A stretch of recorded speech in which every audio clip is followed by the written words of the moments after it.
Welcome to the Huberman Lab podcast, where we discuss science and science-based tools for everyday life. I'm Andrew Huberman, and I'm a professor of neurobiology and ophthalmology at Stanford School of Medicine. My guest today is David Goggins. David Goggins is a retired Navy SEAL who served in Iraq and Afghanistan. He's also a highly accomplished ultramarathon runner.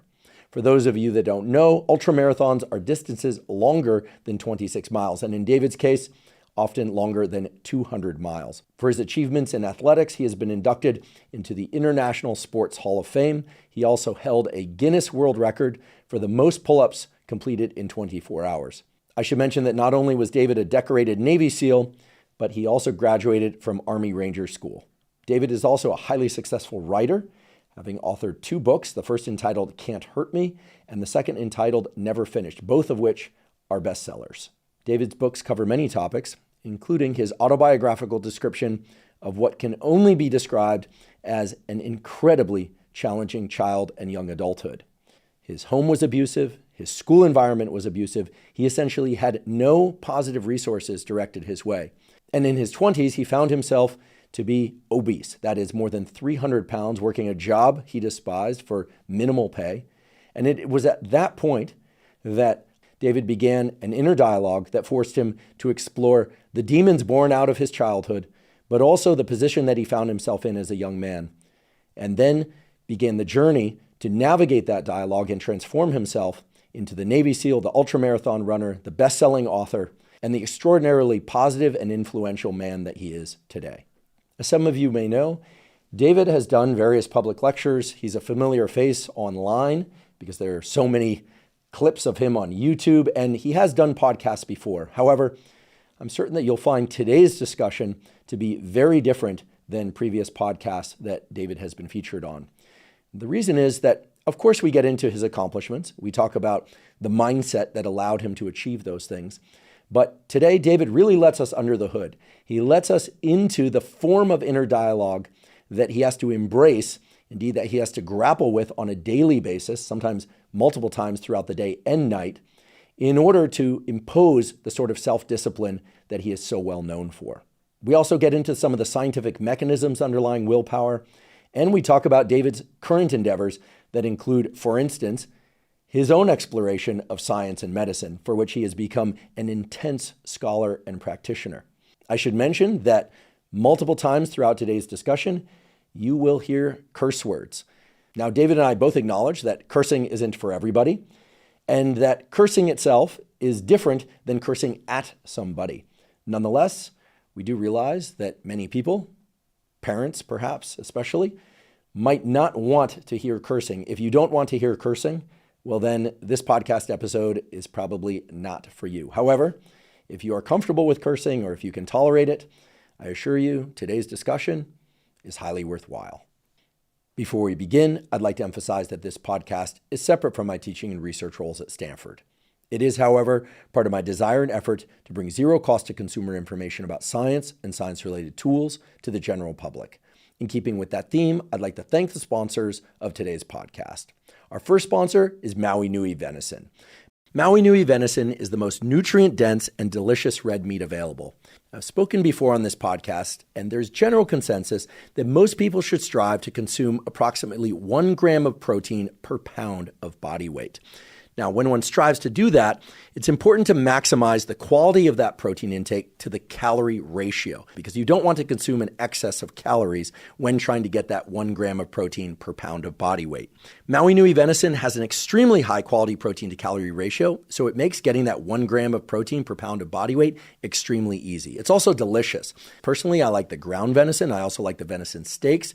And then for convenience, when I'm on the road, I like the jerky. The jerky is a very high protein to calorie ratio. So it has as much as 10 grams of protein per jerky stick, and it has something like only 55 calories. So again, making it very easy to get enough protein without consuming excess calories. If you would like to try Maui Nui venison, you can go to mauinuivenison.com/Huberman to get 20% off your first order. Again, that's mauinuivenison.com/Huberman to get 20% off. Today's episode is also brought to us by AeroPress. AeroPress is similar to a French press for making coffee, but is in fact a much better way to make coffee. I first learned about AeroPress well over 10 years ago, and I've been using one ever since. AeroPress was developed by Alan Adler, who was an engineer at Stanford. And I knew of Alan because he had also built the so-called Aerobie Frisbee, which I believe at one time, perhaps still now, held the Guinness Book of World Records for furthest thrown object. And I used to see Alan, believe it or not, at parks around Palo Alto testing out different Aerobie Frisbees. So he was sort of famous in our community for developing these different feats of engineering that turned into commercial products. Now, I love coffee. I'm somebody that drinks coffee nearly every day, usually about 90 to 120 minutes after I wake up in the morning, although not always. Sometimes if I'm going to exercise, I'll drink coffee first thing in the morning. But I love, love, love coffee. And what I've personally found is that by using the AeroPress, I can make the best possible tasting cup of coffee. I don't know what exactly it is in the AeroPress that allows the same beans to be prepared into a cup of coffee that tastes that much better as compared to any other form of brewing that coffee, even the traditional French press. The AeroPress is extremely easy to use, and it's extremely compact. In fact, I take it with me whenever I travel, and I use it on the road in hotels, even on planes. I'll just ask for some hot water, and I'll brew my coffee or tea right there on the plane. If you'd like to try AeroPress, you can go to aeropress.com/Huberman. That's AEROPRESS.com/Huberman to get 20% off any AeroPress coffee maker. AeroPress ships anywhere in the USA, Canada, and over 60 other countries around the world. Again, that's aeropress.com/Huberman to get 20% off. Today's episode is also brought to us by 8 Sleep. 8 Sleep makes smart mattress covers with cooling, heating, and sleep tracking capacity. I've spoken many times before on this podcast about the fact that sleep is the foundation of mental health, physical health, and performance. Now, a key component of getting a great night's sleep is that in order to fall and stay deeply asleep, your body temperature actually has to drop by about 1 to 3 degrees. And in order to wake up feeling refreshed and energized, your body temperature actually has to increase by about 1 to 3 degrees. One of the best ways to make sure that those temperature changes occur at the appropriate times, at the beginning and throughout and at the end of your night when you wake up, is to control the temperature of your sleeping environment. And that's what 8 Sleep allows you to do. It allows you to program the temperature of your mattress and sleeping environment such that you fall and stay deeply asleep easily and wake up each morning feeling incredibly refreshed and energized. I've been sleeping on an 8 Sleep mattress cover for almost 3 years now, and it has dramatically improved the quality of my sleep. If you'd like to try 8 Sleep, you can go to 8sleep.com/Huberman to get $150 off their Pod 3 mattress cover. 8 Sleep currently ships in the USA, Canada, UK, select countries in the EU, and Australia. Again, that's 8sleep.com/Huberman. And now for my discussion with David Goggins. David Goggins, welcome. My man. Good to see you again, man. Great to see you. It was late 2016, early 2017, I believe, when you were in my lab at Stanford. Yes, sir. We did a little work later that day down in San Jose. And gosh, see you everywhere, but it's not enough. So great to have you here. Thanks for having me on, brother. Yeah. You embody discipline and doing hard things. Right. I think we should just start right off with the Let's just go there. The bold truth. But right before we went hot mics, right, we were talking about learning. Right. Right now, you're spending some time learning and doing things that I think most people probably don't typically associate David Goggins with. Right. Why don't you tell us about that? Well, most people just look at me as the guy that runs and yells as he's running. And that's, while I do that, to motivate people, but people don't understand that my day is broken up into segments. I work out, I eat, I sleep, but I spend most of my time studying. So like I'm in the medical world, I'm a paramedic in Canada, but I spend a lot of my time trying to nuke every single thing about it because I'm not trying to just be a paramedic, learn about veins and arteries and how the heart pumps and stuff like that. I'm trying to learn to the point where I can save someone's life. And even though paramedics are doing that all over the world, I'm trying to be that paramedic that can really dissect exactly what's going on and figure out, what medication goes where. Just trying to learn, the algorithm of what's going on, man. So I spend a lot of time with it. I love the word algorithm because when I teach biology or try and learn anything that's related to biology, and especially the human body, right, I need to know the nouns. Yep. but it's the verbs that matter. And that's really what you're talking about. Like just saying that sits there, that brain part there doesn't tell you how it all works together. No. So what does your process for studying look like? Like if we dropped a camera in the room, but a microphone into your inner dialogue. Right. Gosh, wouldn't we all love that? But if we dropped a microphone into your inner dialogue, are you waking up looking at the books and going, yeah, fresh day, let's learn? Or is some of the same resistance that you've talked about coming up around physical work, is that coming up from time to time? You know what? I was nervous at first. I'm gonna keep I'm gonna keep it real. I'm gonna keep it real. So I'm not a real smart guy. And what I mean by that is I was born with ADD, ADHD. My brain cannot retain information. I'm not some genetic freak when it comes to running, when it comes to lifting weights. I am absolutely the bottom of the barrel. And people will never believe me. And they can just, whatever, believe what you want to believe. So when you ask me this question about what does studying look like for me, I have to go over the same page over and over and over and over again. While Jennifer can look at that page while she's, quizzing me, she'll learn it right then as she doesn't know anything about it. She will quiz herself or quiz me and learn it as she's quizzing me. It's the most frustrating thing in the world how my brain works.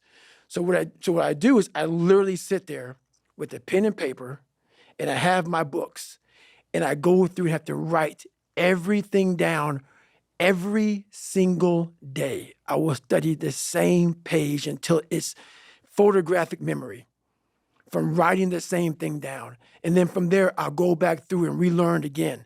So I'll learn the bulk of it, but then I'll go through and learn the small things within that. So if it's a medication, I'll learn what the medication does. I'll learn how to even say the medication. Because these medications aren't like albuterol. No, it's very big words. So I'll go through, learn how to say the name. Then I'll go through, learn what the dose is. Then I'll go through, and this is like every single day. It's not like, oh, I got it. Let's just go through. No, nothing is I got it. Every single thing.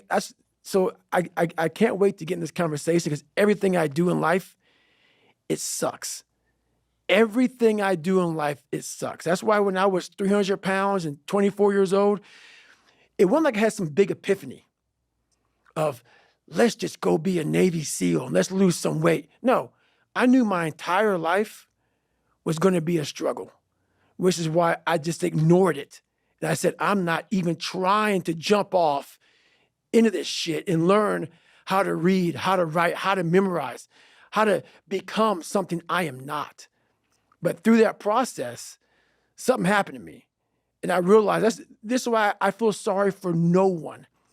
In this podcast, they're going to really not like me because people are going to think that I am maybe lying or maybe fibbing or exaggerating. No, I was the lowest form on earth, no talent, no ability to learn, and I literally know what it is to be rock bottom and to build that up. So that question about learning, it's a pain in my ass. And I don't have to do it. So think about it. I'm 49 years old and I'm a multi-millionaire. I don't have to do anything. So all I thought about when I was growing up is, man, I can't wait till one day it gets to the point where I no longer have to do this stuff.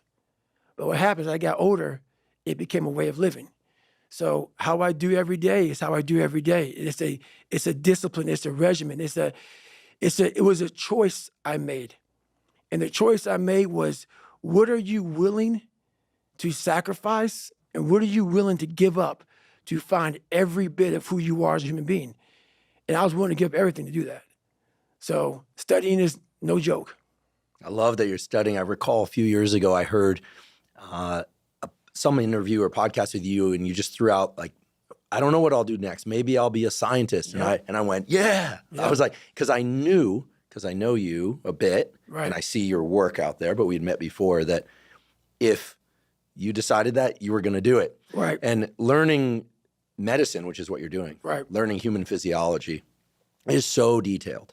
Very. And people out there have to understand when you look at a textbook and you see the veins and the capillaries different colors when the body's open, they're not different colors, right? They're not. Right. So, I mean, some things have different color contrast, but it's not like it's all labeled when you pop it open. Exactly. And so the process of writing things down by hand is important for you. So you go back and read those notes. Do you think about that stuff on your runs too? Or are you segmenting your day? Like when you're done studying, are you heading out for a run and thinking about other things? Or are you still rehearsing the material in your head? So when I write it down and I'm actually looking down at this table right now because I'm back to writing. So I'm actually there right now as I'm speaking to you. I write it down in a way that I'm memorizing page 69. So I'm writing it down. So then writing it down and that page sync together in my brain. So I'm looking at the book in my brain right now. So like, that's just how it works for me. And I have to do it over and over again. So that page is stuck in my mind. So I'm literally flipping through pages as I'm taking these tests. And I'm taking these national tests to become a paramedic or become a advanced EMT or whatever. I'm literally, as I'm taking that test, I'm going through and I'm like, and I'm flipping pages in my head of where that page was. And how I do that is just from how I write it and how it's on the page. When I run, I can't recall any of it. I cannot bring any of that because I'm running. How my mind is wired now is that everything I do is what I do. Because the focus it takes for me to, like right now, I'm running. I'm not like a great runner. I'm not like injury free. So like my first 20 minutes of the run, I'm limping. I'm literally limping because I've had several knee surgeries and my body was twisted. And so now it's untwisting. So people look at me, oh, it looks like he's limping, like limping when he runs. I am limping when I run. My body's jacked up. So I'm focusing on how to get the best out of a broken body. So everything I do is a total focus on what I'm doing at that point in my life. So it seems like you've really trained away or somehow gotten away from the ADD that you mentioned. Because what you described is like a deep trench. It's like a V-shaped trench. And I'm imagining like there's a ball bearing and it's like, and it can only go forward in that trench. Right. Or back and it goes forward. It's not like sliding around at the, like concave at the bottom, right. Like a tension. So it seems like you've trained that up. Is there a similar feeling when you're in the full focus of running versus full focus of studying? Is it kind of feel like, oh yeah, that's the same groove, but different thing? Or is it just completely different world? It's a completely different world. Like it's just, both of them for me is suffering, but suffering a whole different way. Like when I was going through school, I'll never forget, I think I was in 3rd grade. And back then, ADD, ADHD wasn't like, here's this medicine or here's this thing. They want to put you in a special school. So for me, I was so far behind in learning that their big thing was, let's just put him in a special school because he'll never learn. And through that process of like, I don't want to be in a special school. I don't want to be treated any differently. It really, like I never took medication. I've never taken medication for this. That's why right now you see me looking right in your eyes. What the hell is Huberman saying right now? And that's why I don't feel bad for people who have ADHD, who have learning disabilities. And some are impossible because you just can't. But a lot of them you can. But people don't want to go through the process of focus, of teaching yourself how to truly focus. This is where my message gets lost. It gets lost because I may say, MF or F, I may be, because that's the passion that comes out of me, because it takes everything for me to learn a sentence. So when I speak about David Goggins, I can't speak about David Goggins in a way that's just calm and cool. Because when I wake up, I know the journey that it takes for me to find my greatness. And it's hard. Nothing is easy. Nothing just like, oh, I wake up and I just do this or I do that. Or it just, I watch people every day go through life and it's so easy. For me to be where I'm at today, it takes every bit of me. So when I speak about it, and as I get going here, you'll start seeing me, the tempo will rise. The passion will come out because I'm back there. I'm doing what I do every day to become a human being. And so nothing is easy. Like running is running. It sucks, but you have a choice to make. Do you want to sit down and go back to that guy you once were? No. So this is what it takes. It takes that misunderstanding of people, and they'll never get it because they were never David Goggins. So that is what it takes for me to do what I do. It may take you something differently. So for me, everything has to be in the studying. Everything has to be into this. Everything has to be, and everywhere I am, it has to be there. Me, focused where I am. That's why you're my second podcast I've done since Rogan, since the book came out. I don't have time for that shit. Because if I want to be great, I'm not trying to maximize money or maximize people knowing me. I do these things because maybe someone out there will understand me and get it and say, I can grow from this guy. And others just won't. Sounds like friction is something you're very familiar with. It's a word just as I feel like it's like cast above us right now in boldface, highlighted, underlined letters. It's just friction like is growth. Friction. Yes. Like you're up in the morning, and I imagine David Goggins going to the coffee maker, stretching out, good morning, sunshine, and you're telling me from eyelids open, there's friction. Yes. And that is the thing that people don't fucking get. The biggest misunderstanding about David Goggins of all time. It's like, whether you believe in God or not, I do. He put this lab rat, which is me, on this planet and said, let me fucking see what a beat up, abused kid who can barely learn, who has a twisted body, messed up genetics, sickle cell, this and that. Let me give him everything that pretty much disqualifies you from the military. But back then, it wasn't as stressed. And let's put him in this and see what comes out of it. So to do that, friction. You don't wake up in the morning time and go to the coffee maker. Matter of fact, sometimes you don't even sleep. What it requires is when I'm at 2 o'clock it's 2 o'clock in the morning, and my brain is thinking about a fucking drug, and I got to get up and look in my book to see if that drug is how I remember it. And this is every day of my fucking life. That's why when I train a fighter or I train someone, I'm like, you have no fucking idea how great you really are. Because you are using such minimal of what you have. And if people can learn to focus, this is what's possible. While it may not be pretty, like people want to do a documentary on me. I go, no. I don't want you to do a documentary on me. Because I will have normal, everyday people picking me apart. Oh, his life is miserable. Who wants to live like that? It's crazy how it's almost like he's sick, he's psychotic. The most frustrating thing in the world for me is when normal people judge a man like myself on what it really takes to extract greatness from nothing. It takes every bit of who you are if you choose that route. If you don't, Merry Christmas, do what you got to do. But yeah, all these things for me, like I told you, man, I'm gonna keep it real. I'm not coming here to talk about perform without purpose. Because I go through, when I write these books, I try to dumb down David Goggins.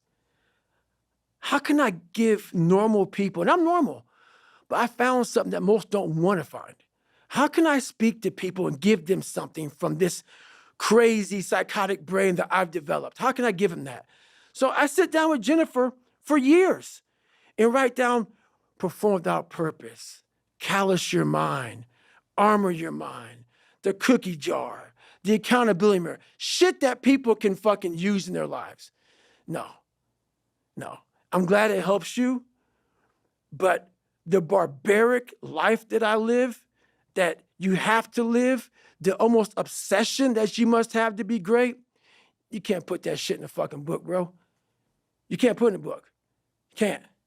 You can't write about it. It has to be experienced. It has to be experienced.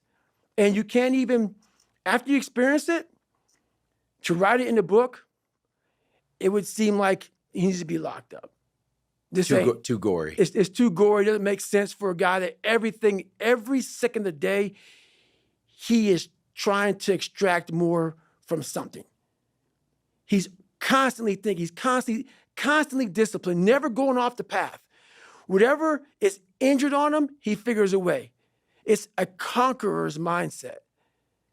And very few people, if any, can really understand what that is. Like, I'm almost 50, and I've been this way for almost 30 years. Like, what do you do for fun? You would never, like these questions, I don't get them. I don't understand them. So yeah. I get asked that sometimes. What do you do for fun? I start listing off all this stuff like podcasting, reading, Right. working out. Right. But so some of that resonates. But I think what's so truly unusual about what you're describing, your process, is that, from go, it's hard. Yep. And I have to ask, was being 300 pounds, having, I'm using the words you've described. No, do it. You've said it before. You had a tendency at one point in your life early on, tell lies, Yep. try and get people's approval, Lie my ass off. crazy haircuts, attention seeking, and yet all of that triggered something that now is extraordinary. Right. Do you think those hardships were necessary to flip the switch? I don't know if they were necessary, but it was something that made me feel, I didn't feel good. It was easy. The brain that I was given as a child, it was easy to go home and think about how do I want to be a freak today? How do I want to show up to school today and be a freak? It didn't require me going home and opening a book up saying, it's going to take me all year to learn this fucking page. So instead of learning that page, I learned how to become a character. And maybe that character that I created, that 300-pound insecure guy that used to fake it till I make it type of guy, let me become your friend, let me lie to you until you like me type of guy. When you have any manhood, womanhood, a human being, a soul, a spirit, I must have just this much pride, because that's exactly what opened the door for me. Because every day you were a character, every day you were a clown, every day you opened that Spanish book or that science book or English book, and you looked at it, it looked like a foreign language. And you're saying, where do I start? Where do I start? And obviously it was necessary. The more I talk about it, it was necessary, because what happened is I became haunted by the mere fact that this is my existence. And you got to live with that. And I lived with it for a lot of years until I sat back and said, okay, all right, I know what this takes. And when you sit back, as fucked up as I was, and I had a laundry list, a table like this of what I have to do to become just a human being that can make ends meet, that can make $1,000 a month just to get there, was like, oh my God, dude, like I'm 16, 17, I can't read, I can't write, and oh my God, I'm so behind the power curve, and my brain is about being depressed, and my dad beat, my mom's not home, and kids are calling me nigger at school, and I'm like, oh my God, man, what the fuck do I do? And it wasn't like someone came around and said, hey, man, you can do this. This is all me. Some people know, where does this cold man come from? I'm not trying to be cold. It's the reality of my life. It's the reality of a lot of people's lives. And so, yeah, that had to happen for me to be haunted, to pull out, to extract the guy that I am today. That haunting is something that's still there today. Because no matter how much you improve, no matter how much you change who you are, it's not permanent. You don't just wake up and say, oh my God, man, you're David Goggins, you break records, you do this, you do that. People want to know, how are you able to just be so hard? Because I never turned the fucking thing off. Because once it turns off, I go right back to the David Goggins that is. And that's the guy that I'm constantly fighting every day. And it's a choice. And that choice makes you misunderstood. It makes you crazy. That's why I hate fucking social media. In 2013, people wanted me to write my book. I did it in 2018. It took 5 years. And the reason why I didn't do it, I sat at a table and Jennifer was there. This is before she started working for me. I started dating her, whatever. And all these people were there. And they're like, man, you got to go on social media. And I was like, fuck you, man. Like, I'm not, it's poison. It's poison because I knew what I did to get where I am. And I'm going to have these people, these normal, everyday people, fat, lazy, exactly who I was, judging me. Because I know it, because I was once them. All my hard work, all my dedication, I'm going to have some normal dude get his little brownie, his little ding-dong, ho-ho Twinkie, sit there with his coffee, picking me apart. Oh, he must be unhappy. He's just, do you know how hard it is to put these shoes on every damn morning? And I'm gonna have you pick me apart? So, yeah, there's so much that goes into this that I was like, fuck this. I never want anything to do with it. So, anyway. I'm not a psychologist, but knowing your story from what you've written, what you've said on social media and elsewhere, podcasts, and here now especially, it's amazing to me. And frankly, it pulls at my heartstrings a little bit. I realize that's not what you're trying to do, but that in the course of your childhood and in your young adulthood, that no one ever got between you and the world. No. I forget where I heard it, that like if a kid has just one person that believes in them, you know, and I had my trials and tribulations, but I had great coaches, great mentors. I attached to them. I found them if they didn't necessarily find me. But I'm realizing that your situation was no one's ever said, hey, I'm going to stand here next to you or get in front of you, put a shield up.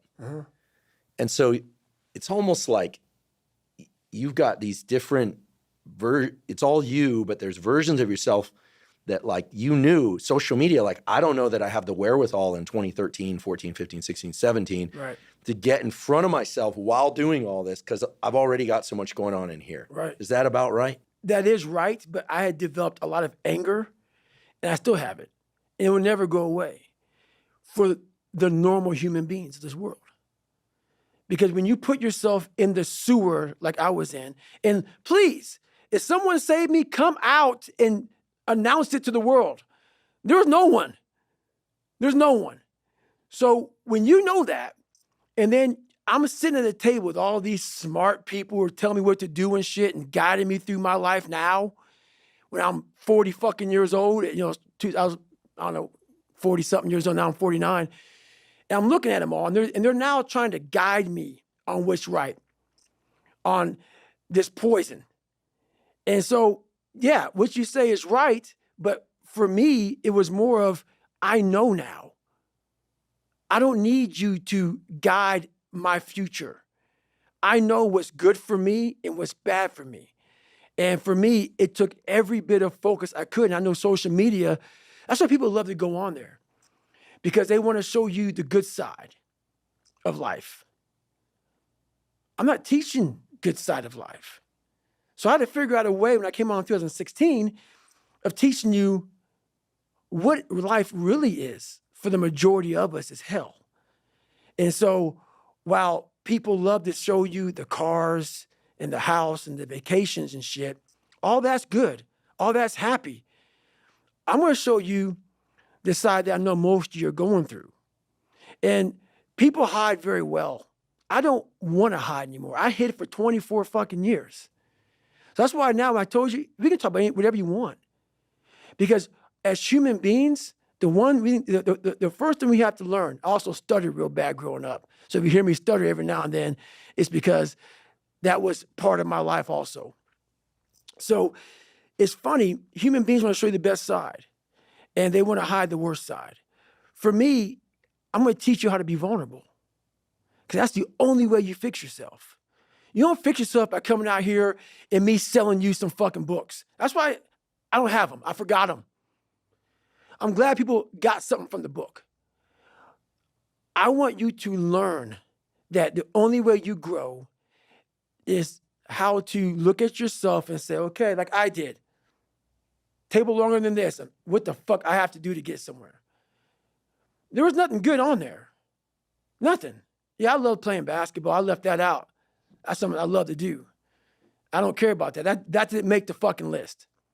Because the list that I had to live by was the very list that was to get me at this table with you, to talk to you, to the normal human beings which I once was, about how you can get somewhere and how it looks. It looks very ugly.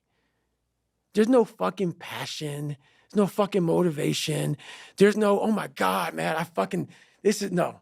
It's every day of your life just doing. No passion, no discipline, no motivation. Yeah, all these words, I hate that so many people fucking use these words now because it's watered. It's someone sitting in a room by themselves and they figure themselves out and say, God, this is gonna fucking suck. Where's passion when you're 300 pounds? Where's the motivation when you can't read and write? Where is it? So how did this happen? I just fucking did. I just did. I said, maybe at the end of this journey, there'll be something there for me. If not, I can read. If not, I'm 185 fucking pounds. There's no magic potion. There's no, let me wake up and look at some shit. No. All those words are overused. They're bullshit. It's all bullshit. Just do. You're living. How do you want to live? How do you want to die? How do you want to fucking be remembered? That's it. That's it. Period. As many of you know, I've been taking AG1 daily since 2012, so I'm delighted that they're sponsoring the podcast. AG1 is a vitamin mineral probiotic drink that's designed to meet all of your foundational nutrition needs. Now, of course, I try to get enough servings of vitamins and minerals through whole food sources that include vegetables and fruits every day, but oftentimes I simply can't get enough servings. But with AG1, I'm sure to get enough vitamins and minerals and the probiotics that I need, and it also contains adaptogens to help buffer stress. Simply put, I always feel better when I take AG1. I have more focus and energy, and I sleep better, and it also happens to taste great. For all these reasons, whenever I'm asked, if you could take just one supplement, what would it be? I answer AG1. If you'd like to try AG1, go to drinkag1.com/Huberman to claim a special offer. They'll give you 5 free travel packs plus a year's supply of vitamin D3K2. Again, that's drinkag1.com/Huberman. The word haunted is ringing in my head. Yep. I think it's such a powerful word. Yep.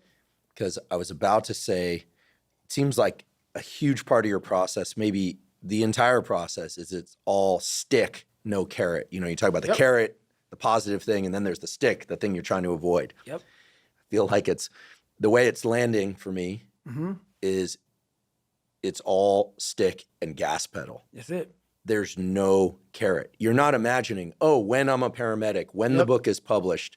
And obviously you set those goals and you make those targets. Yep. But it's all stick. All stick. No carrot. Think about that. I'm waking up right now studying like I have a test tomorrow. I already passed the fucking test. Think about that. Every day of my life. That's what I must do just to retain what I learned. 4 hours plus a day, I go through and do that. There's no stick, or there's only a stick. There's never been a carrot, which is why when I speak to people, I have to figure out a way to resonate with them.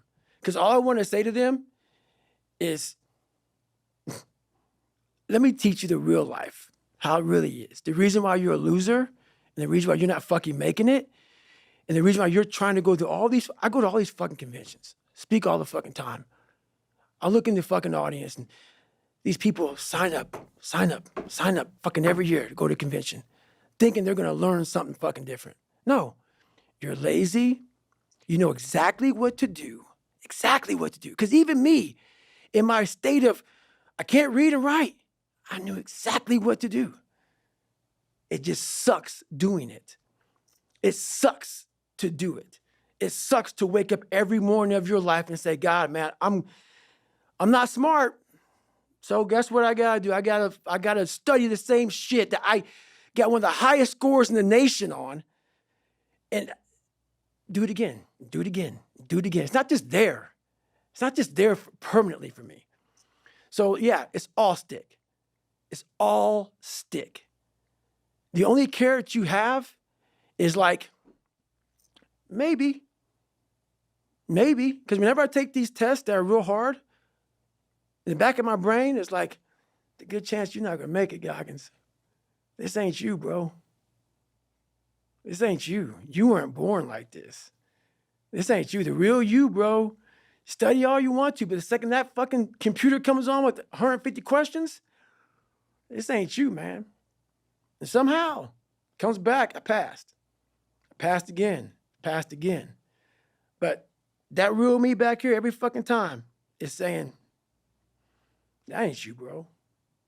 That ain't you. And I have to outwork that voice. When I'm taking that test and I get to a question, I don't fucking know the answer. I'm like, fuck, man. And then says, I told you, man, that ain't you.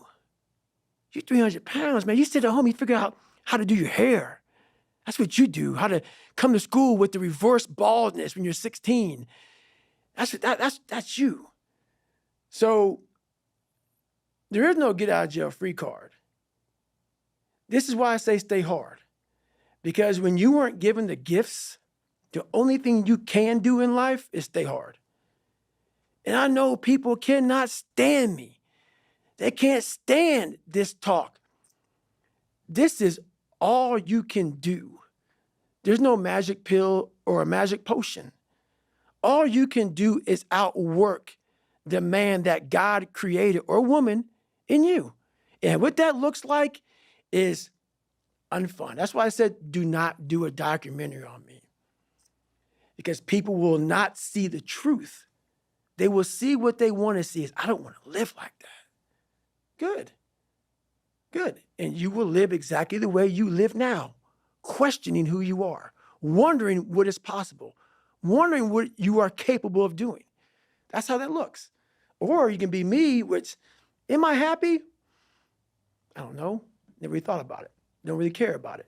Because all I really cared about was when I looked in that fucking mirror, I saw a piece of shit. Happiness wasn't on the mirror at 16 or around 300 pounds. It wasn't like, I'm looking for happiness. No, I'm look at myself in the mirror and say, all right, motherfucker, you did it again today. You're a bad boy. Because that shit sucks. I have about a couple minutes of that when I got the carrot. The second I lay down and go to bed, the carrot's gone because I'm waking up all through the night to check the work I did that day. Did I get this drug right? Did I get this right? Did I get that right? What did I do? Oh my God, fuck. I'm already losing it. It's a stick. That stick is haunting you. Haunting It's me. following you around. Mm-hmm. So no picture of Jordan on the wall. You're not listening to YouTube inspiration video. No. Those would be all your voice anyway. You're not listening to your top 10 favorite songs just to get rolling and then lace the shoes, hit the books. It's all in here. All in there. I used to do that when I was fat. Rocky, people know that was my thing. Round 14 was my thing. And as I got older and older, that started to go away. And I started to create, I had all these people that I used to watch. Rocky was one, Barnes, Elias from Platoon, Jack from A Few Good Men, he's on the stand going crazy. I saw a lot of these characters that I looked at and I was like, man, I ain't got none of that. But they were characters. After a while, I lived a life so disciplined that everybody that I once looked to, these fake characters, I built that as a man. And when I was younger, I had this image in my mind of what does a man look like to me? And I got all these people who were badasses, characters. And in my mind, I became that. And that's what kept me going a lot, was I had this pipe dream of becoming a little bit of this and a little bit of that. Because when you have no parents raising you and you have no role models growing up, it's not daydreaming. You start to create a reality like, maybe I can be that. And after becoming this guy, that is the biggest thing I can ever do in my life is I became that guy. that I once looked at all these guys, now I look at myself like, God, who the fuck can do that? I can. But what it takes is a discipline that no one can ever even, they don't understand it. They don't understand, but everybody has the ability to do it, but they just don't want to. They want to keep asking questions and keep going to seminars. And the greatness is right in you. And that's why, once again, I'll say this a million times here, I do not feel sorry for you. I will not sugarcoat what I'm going to say to you, because all of you know what I'm saying is the truth. Everybody knows it's the truth. This is what it looks like. And you know it too. You know it too. This is what, if you ain't got nothing, I hate to tell you, what it looks like is ugly. It's not a documentary. It's not an HBO special. You ain't gonna watch them, hey man, you guys gotta watch this. No, it's like, oh God, this looks like a train wreck. It's like a nightmare. This looks like this guy got, no. That's what it looks like. Hard work looks horrible. It's not motivating. It's not motivating at all. It ain't like Rocky round 14 where he gets knocked down and he goes like this to Apollo Creed. It looks like a man being stuck in a fucking dungeon and there's no fucking way out. But you had the fucking key. But you refuse to use it. And that's nothing motivating about that. So yes, no documentary on David Goggins. The real life. The real David life. Goggins is the documentary. It's already being written. You're it. Right. Yeah. I'm gonna share a little neuroscience tidbit. Love it. But I think it's one that you'll appreciate. Most people don't know this, but there's a brain structure called the anterior mid-cingulate cortex. As we pointed out before, that's a noun, it's a name, it doesn't mean anything. Right. We could call it the Cookie Monster. Right. But what's interesting about this brain area is there are now a lot of data in humans, not some mouse study, showing that when people do something they don't want to do, like add 3 hours of exercise per day or per week, or when people who are trying to diet and lose weight resist eating something. Right. When people do anything that and this is the important part, that they don't want to do. Right. It's not about adding more work, it's about adding more work that you don't want to do. Yes. This brain area gets bigger. Yep. Now, here's what's especially interesting about this brain area to me. And by the way, I'm only learning this recently because it's new data, but there's a lot of it. The anterior mid-cingulate cortex is smaller in obese people. It gets bigger when they diet. It's larger in athletes. It's especially large or grows larger in people that see themselves as challenged and overcome some challenge. Right. And in people that live a very long time, this area keeps its size. In many ways, scientists are starting to think of the anterior mid-cingulate cortex not just as one of the seats of willpower, Right. but perhaps actually the seat of the will to live. See, now we're talking. And when I learned about the anterior mid-cingulate cortex, I was like almost out of my seat. And I've been in the neuroscience game since I was 20. Now we're the we're same talking. age. And I was so pumped because I've heard of the amygdala, fear, prefrontal cortex, it's planning and action. I could tell you every brain area and I teach neuroanatomy to medical students. But when I started seeing the data on the anterior mid-cingulate cortex, I was like, whoa, this is interesting. Yep. And all the data point to the fact that we can build this area up. Yep. But that as quickly as we build it up, if we don't continue to invest in things that are hard for us, that we don't want to do, that's the part that feels so Goggin-esque to me, that we don't want to do. Like if you love the ice bath, yeah, I love the ice bath, and you go from 1 minute to 10 minutes, guess what? Your anterior mid-cingulate cortex did not grow. None. But if you hate the cold water, if you're afraid of drowning and you get into water and put your head under, then your anterior mid and survive, then the anterior mid-cingulate cortex gets bigger. But if you don't do it the next day, or if you do it the next day and you enjoy it, because hey, I did it yesterday, woohoo, happy me, Merry Christmas, as you would say. Merry Christmas. Guess what? The anterior mid-cingulate cortex shrinks again. Yep. To me, this is one of the most important discoveries that neuroscience has ever made, because it's that I don't want to do something, but do it anyway. That's right. That grows this area. And it's almost like I have a friend, he's been sober 30 years from alcohol. And he always says, you know, the amazing thing about addiction is there's a cure. The problem is it only works one day at a time. Yep. And so you have to renew it every day. That's right. So the anterior mid-cingulate cortex, to me, when I learned about it, two things went off in my head. Whoa, this is super interesting. And two, I got to tell David Goggins about this. And I waited until now glad. to tell you because I felt like well, for obvious reasons, I wanted to tell you and I wanted to tell you here. Well, I love that because that's how I've lived my entire life. I don't know anything about that. But people go, man, you have such a strong will. It's something that you build. Like, I never forget, I was on a podcast one time, and this dude goes, you were blessed with a strong mind. Like, the hell are you talking about? I was blessed with a strong mind. That's something that you have to develop. You develop that over years, decades of suffering and going back into the suffer. That's why a lot of people who graduate Navy SEAL training, they want to know, like, I talk about it very openly all the time. A lot of guys don't want to go back into that water. Don't want to go back into the hard stuff. Maybe not anything hard. Anything hard in life. Once you get through it, it's like you become a POW. Like, how many POWs want to go back to POW camp? None.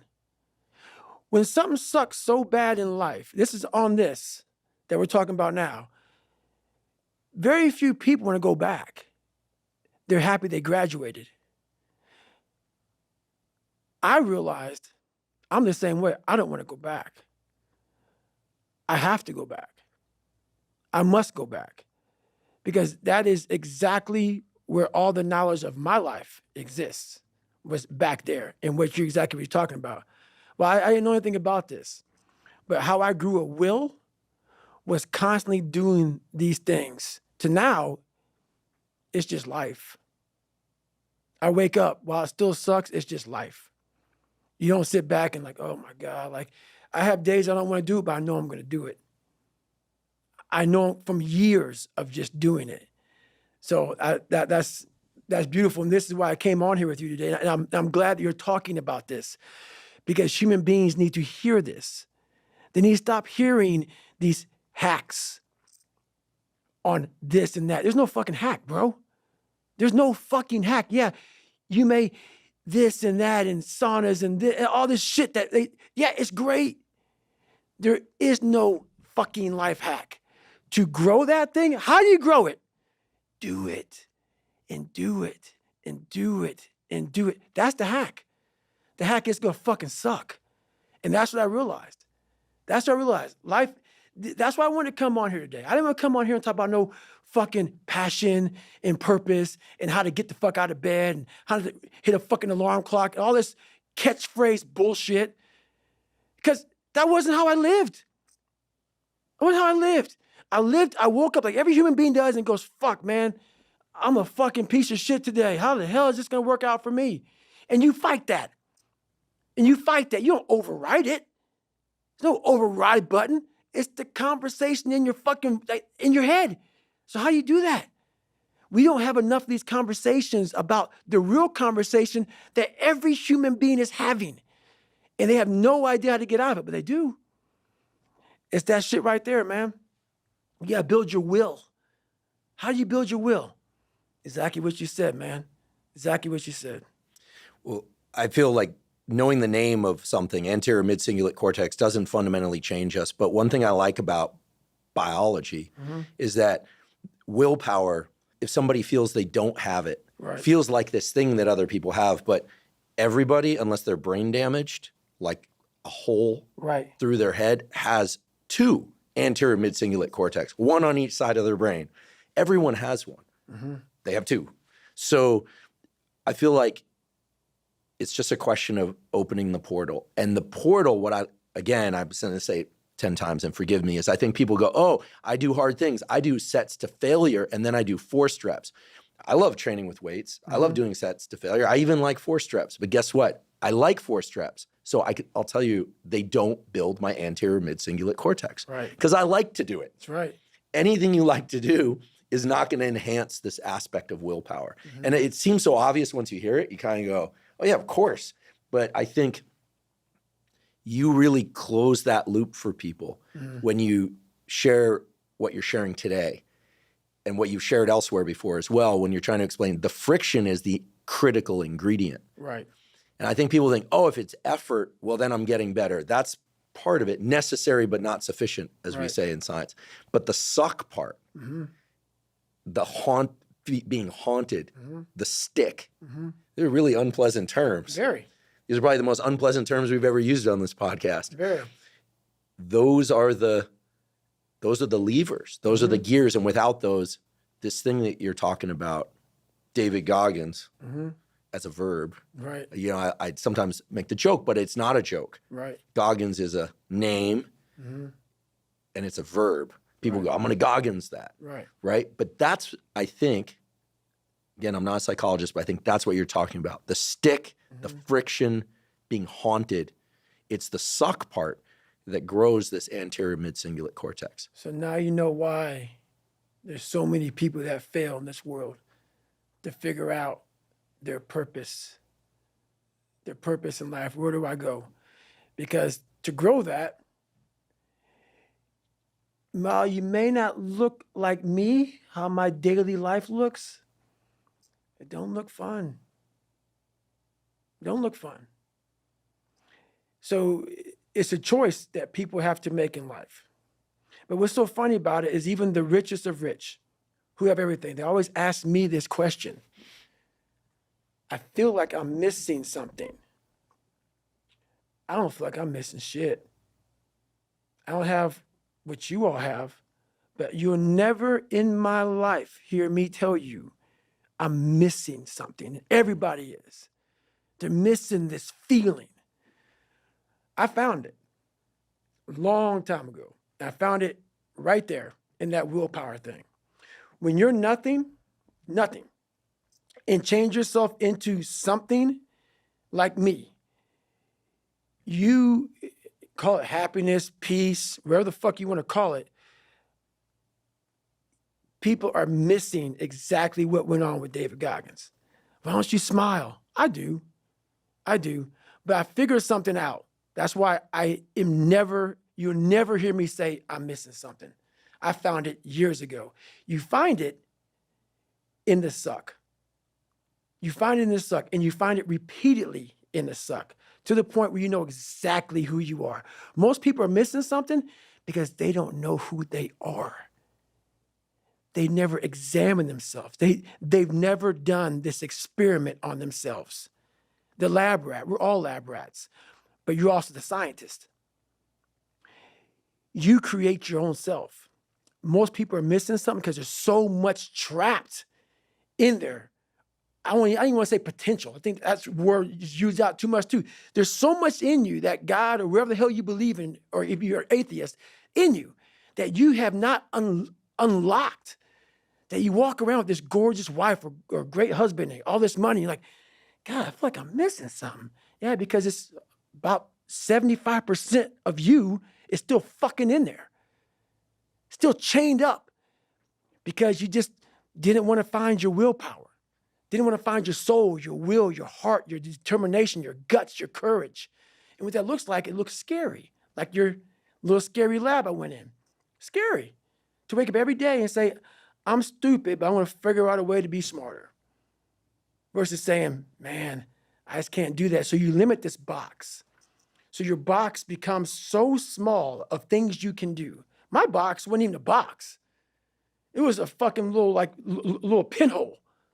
And then through examining myself, getting some willpower, some courage, it became bigger than this table. But that's what we all do. That's why I wanted to come here today and talk to you about real shit. Not no fucking like hacks. There's no hacks, bro. It's you against you. You against you. And if you misunderstand that, you have a real problem. A real problem. I can understand you misunderstand me running down the street, shirt off, fuck this, yeah. I can get it. I get it. If you misunderstand what I'm saying right now today, the problem is you. And you don't want to fix it. Well, the children of wealthy people are a case study in how not having enough friction can destroy a life. True statement. I mean, I could list off prominent names in the press, but those are actually the least interesting. What's probably more interesting as an example is all the ones we don't hear about because we never hear about them. Right. They just dwindle and wither. Or I think there's this big category of people I'm realizing as we have this conversation today that they're not super successful. They're not struggling. Mm-hmm. They're like successful enough that they never have to, you can get to the point where you don't have to impose friction. You even said it. Right. Your bank account is in a place where you don't really need to do all the things you do, probably not even a small fraction of them. Do nothing. Right. But you realize the stick and being haunted is the fuel in the engine. Right. And you'd be truly crazy to give that up because you've internalized all that. Right. But most people, they're good enough Yep. for them. Yep. And so they don't actually want to be better badly enough in order to start going rung after rung. You know? Well, think about when you build willpower and think about how much I've built. Now that you know about this, I didn't know about this, but think about how much I've built. Everything I've ever done in my life, I didn't want to do. Everything, every day. I'm a lazy piece of shit. And I'm one of the hardest working people that ever stepped foot on this planet Earth. And I'm saying that very proudly because I know what I do. It's not cocky. I'll tell you I'm stupid. And I'll also tell you the exact opposite of what I've done. It's the truth. It is the truth. So imagine how much I've developed in that time frame. But it's the scary thing. Why most people don't want to do that, build that willpower, is because it is scary. It unlocks a whole bunch of things about who you are and who you're not. And a lot of people don't want to go down that journey to discover who they are and who they're not. Because it's not a pretty journey. I mean, I've gone down it. It's not like I went down it once. I go down it all the time. And when you unlock that, and you can't just turn it off. Like people say, hey, well, how come you haven't retired yet? I built all this willpower. Do you think it's going to let me just retire because my knees hurt? It's telling me every morning, I wake up like, man, my knees hurt, my legs hurt, my body hurts, but you can still run. So why aren't you running? If you can still run, there'll be a time when you can't lace them up anymore, but you can still run. So I still run. When the time comes I can't run, the body will say, you just can't run. But if I can still do something, that willpower that I have created, it makes me do it every fucking day. And that's what they don't get. What builds a human being is you start with the small building blocks. And before you know it, man, you become something that it doesn't even make sense to most people because it's just who you are now. That's why I can still run at 50 at 49 with broke down knees and broke down body, because my body knows you still can. Therefore, I do. Second you stop, the willpower is gone. And that's beautiful. I'm so glad you brought that to me because I always wonder, what's this separation thing now? At 24 years old, I started building something that I didn't even know was going to be what it is now at 49. And that's all it was just that. This structure, anterior mid-cingulate cortex, has inputs and outputs from a bunch of places, but you'll probably not be surprised to learn that it's strongly activated when we move our body, when we don't want to move our body. I feel like it's like the David Goggins structure, right? It really is. It is. And it also has strong connections to the dopamine reward pathway. And everyone goes, yay, dopamine reward. Everyone loves dopamine. I'm partially responsible for people knowing a bit more about dopamine, but dopamine's badly understood. Everyone thinks dopamine hits, it's about reward. It's about motivation and drive. And there are pain inputs to the dopamine centers of the brain. No one talks about that. Everyone's like, oh, you want the chocolate, chocolate, sex, cocaine. Yeah, that's all true. Right. You release dopamine. Pain releases dopamine. The anterior mid-cingulate cortex can trigger the release of dopamine in response to this thing that we're calling friction. And that's a learned thing. That's something that no animal or human being comes into the world learning. We all are averse to pain and like pleasure, like sugar, fat, don't like hot surfaces. Right. But this is a structure that learns. It has neuroplasticity the ability to change throughout the entire lifespan. And here's the part that I think, again, is just neuro nerd speak for what you already know and have done and exemplify, is that people say, oh, it has plasticity, you can change it. But guess what? It has plasticity in both directions. It can grow, but just as easily as it can grow, it's like silly putty, it can shrink. Right. So it requires constant upkeep. Right. And that answer isn't one that people are going to like. Nope. They're like, give me the energy drink, give me the supplement, give me the sauna protocol that's going to make my anterior mid-cingulate cortex. Someone out there right now is going, wait, if I took transcranial magnetic stimulation and I stimulate, you'd probably, actually they've done that. They've stuck a little wire during neurosurgery into this structure. This is actually discovered by a colleague of mine, Joe Parvizi. Stimulate, and the patients go, I feel like there's a storm coming. And they go, oh, is it scary? And they go, no, I want to go through it. They come off the stimulation and people are like, this is the seat of what we're talking about. Right, exactly. And it learns. So the fact that you kept this brain structure, I'm convinced if we imaged your brain, it'd be large and it would be larger in 2 years, in a year. But this is the no days off rationale because it can grow and it can shrink. I know. What you're saying right now, I didn't know any of this. And I always talk to people, I wish I could just put this on paper, and you're saying it in a way that people can understand. I could never put into words on what I built and the power that is within all of us. But you put it so like in a scientific way. Most people, like for me, he's just crazy. That's why I don't like talking about it, man. I know I'm not crazy. I know what I had to do to get where I had to go. People look at it as crazy because they're people that just, if you can't imagine yourself doing something, the person that's doing it is crazy. Because in your mind, the logic behind it, it doesn't compute. Therefore, you have to give somebody a title. And a title for me is usually, he's crazy, he's this, he's that. No. For some reason, me wanting to be somebody so fucking bad in my life, I created that. And I've been trying to figure out years of my life trying to explain to people. But even though you're explaining it now, this is the easy fucking part. Them listening to this shit is the easy fucking part. The part that why there'll always be the ones of ones is because putting that practice, putting that into actual work, no, man. No. That's where the demons come in. That's where you're like, I don't want to be better. I don't want to be better. If this is what it takes to be better, I don't want to be better. So that's why there's a lot of average. And it makes me so fucking mad. Every day I walk this earth and I see average all over the fucking place. And they want to ask me, how did you do it?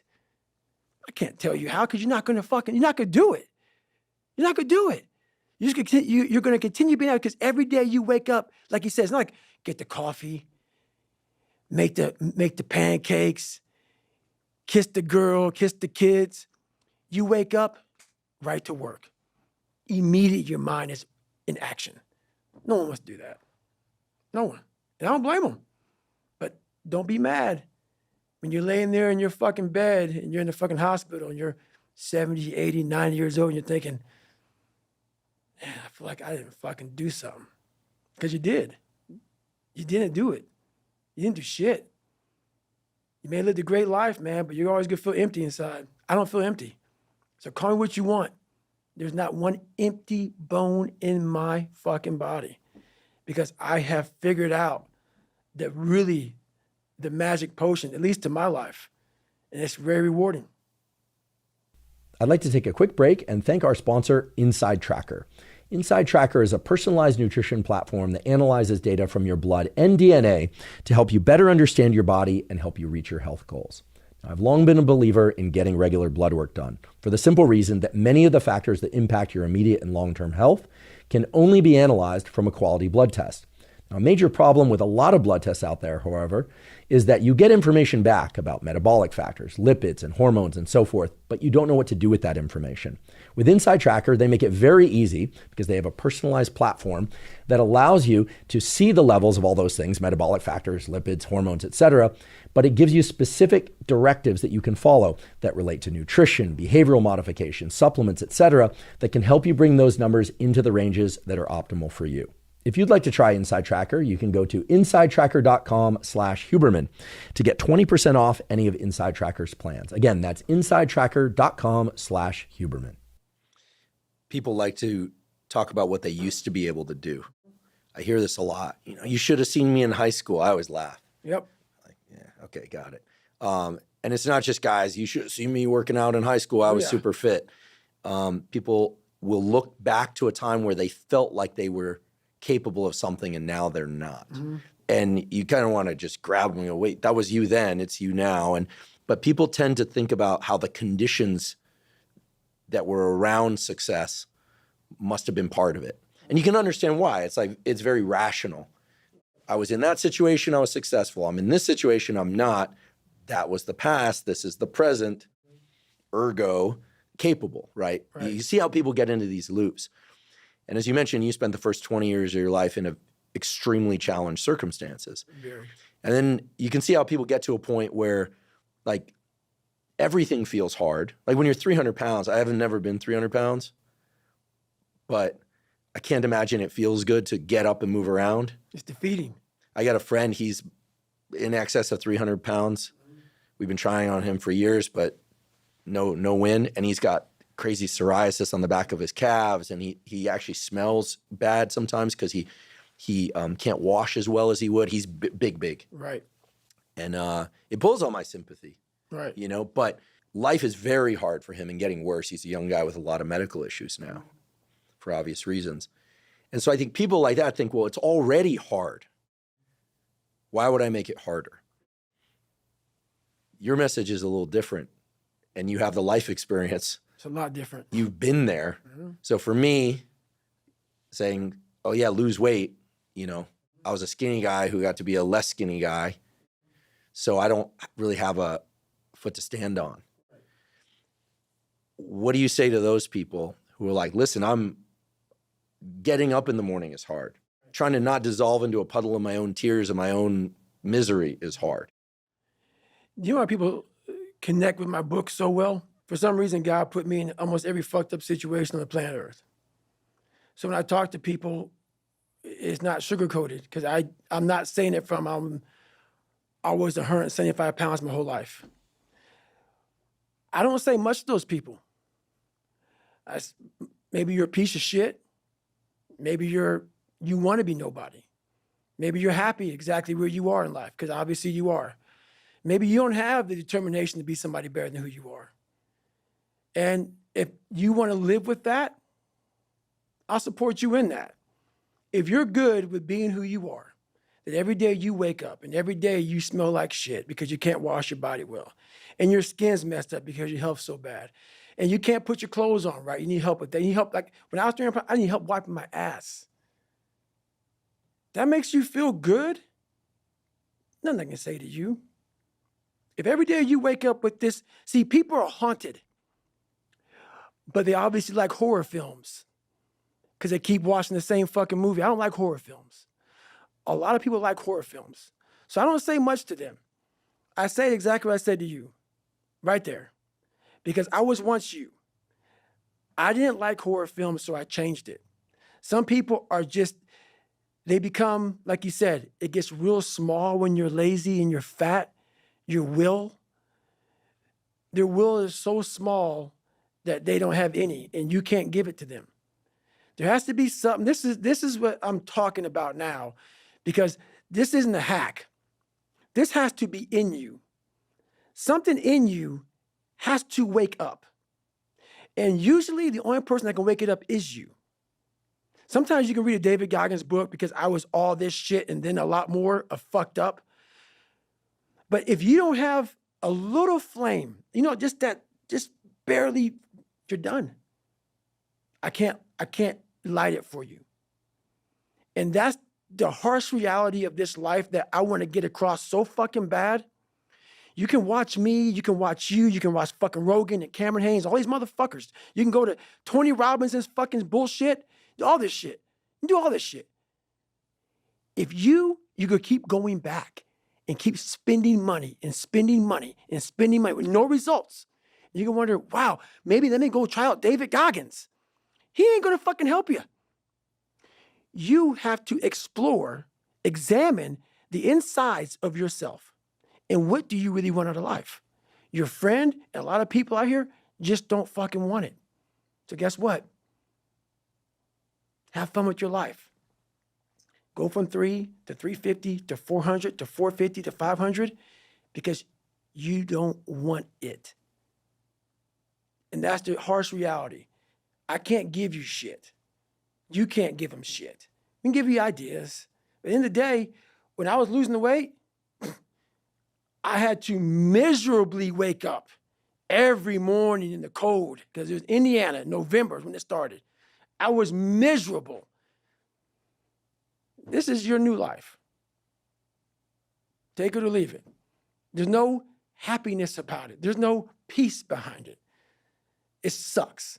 It just fucking sucks. And that's the one thing, if I could teach anybody anything, it just fucking sucks. And it's going to continue to suck. And then one day you'll get to a special part in your life that it might get a little bit better.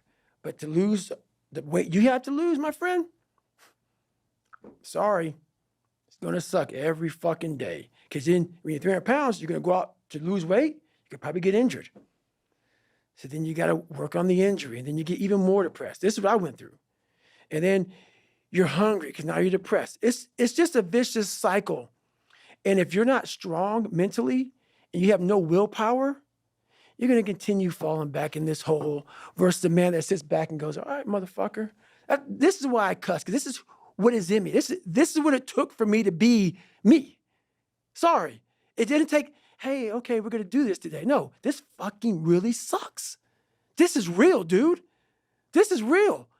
And every day, I'm set back. I'm set back. I'm set back. I'm set back. So this is what I would tell your boy. This is exactly what I tell him.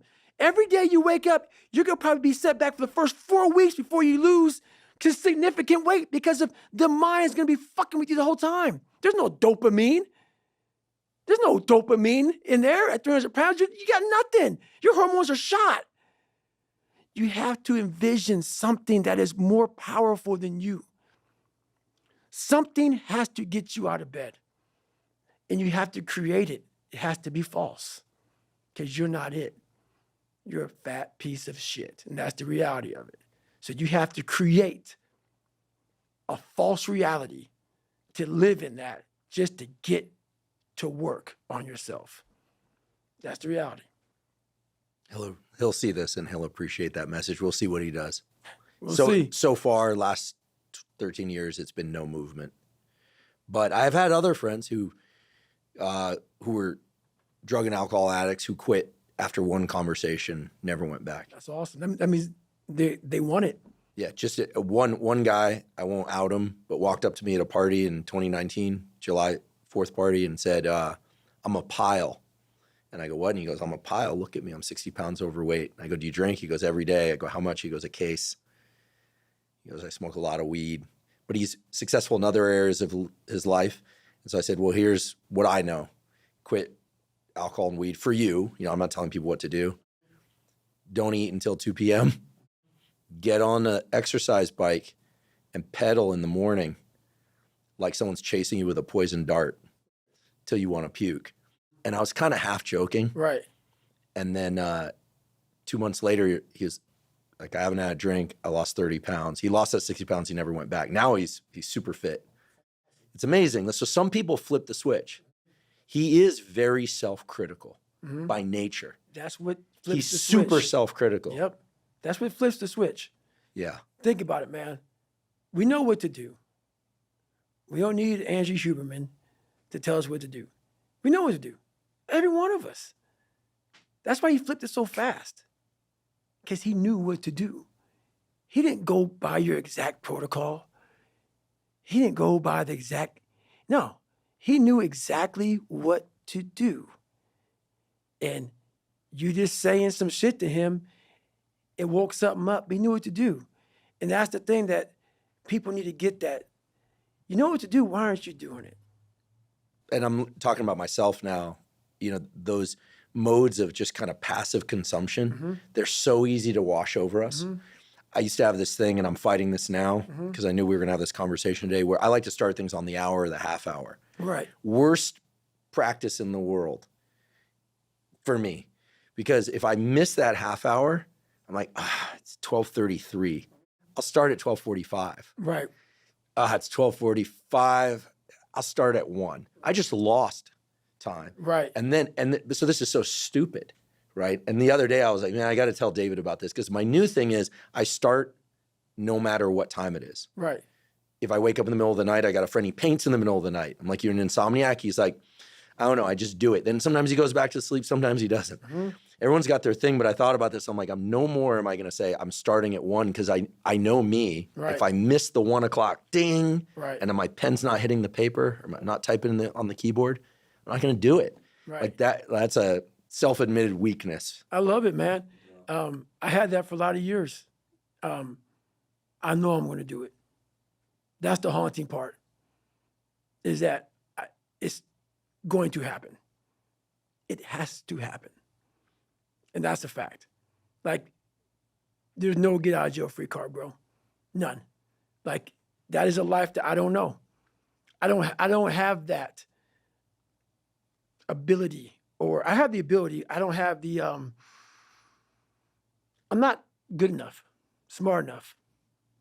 I'm not talented enough to do that. Some people are. Some people can start at 1.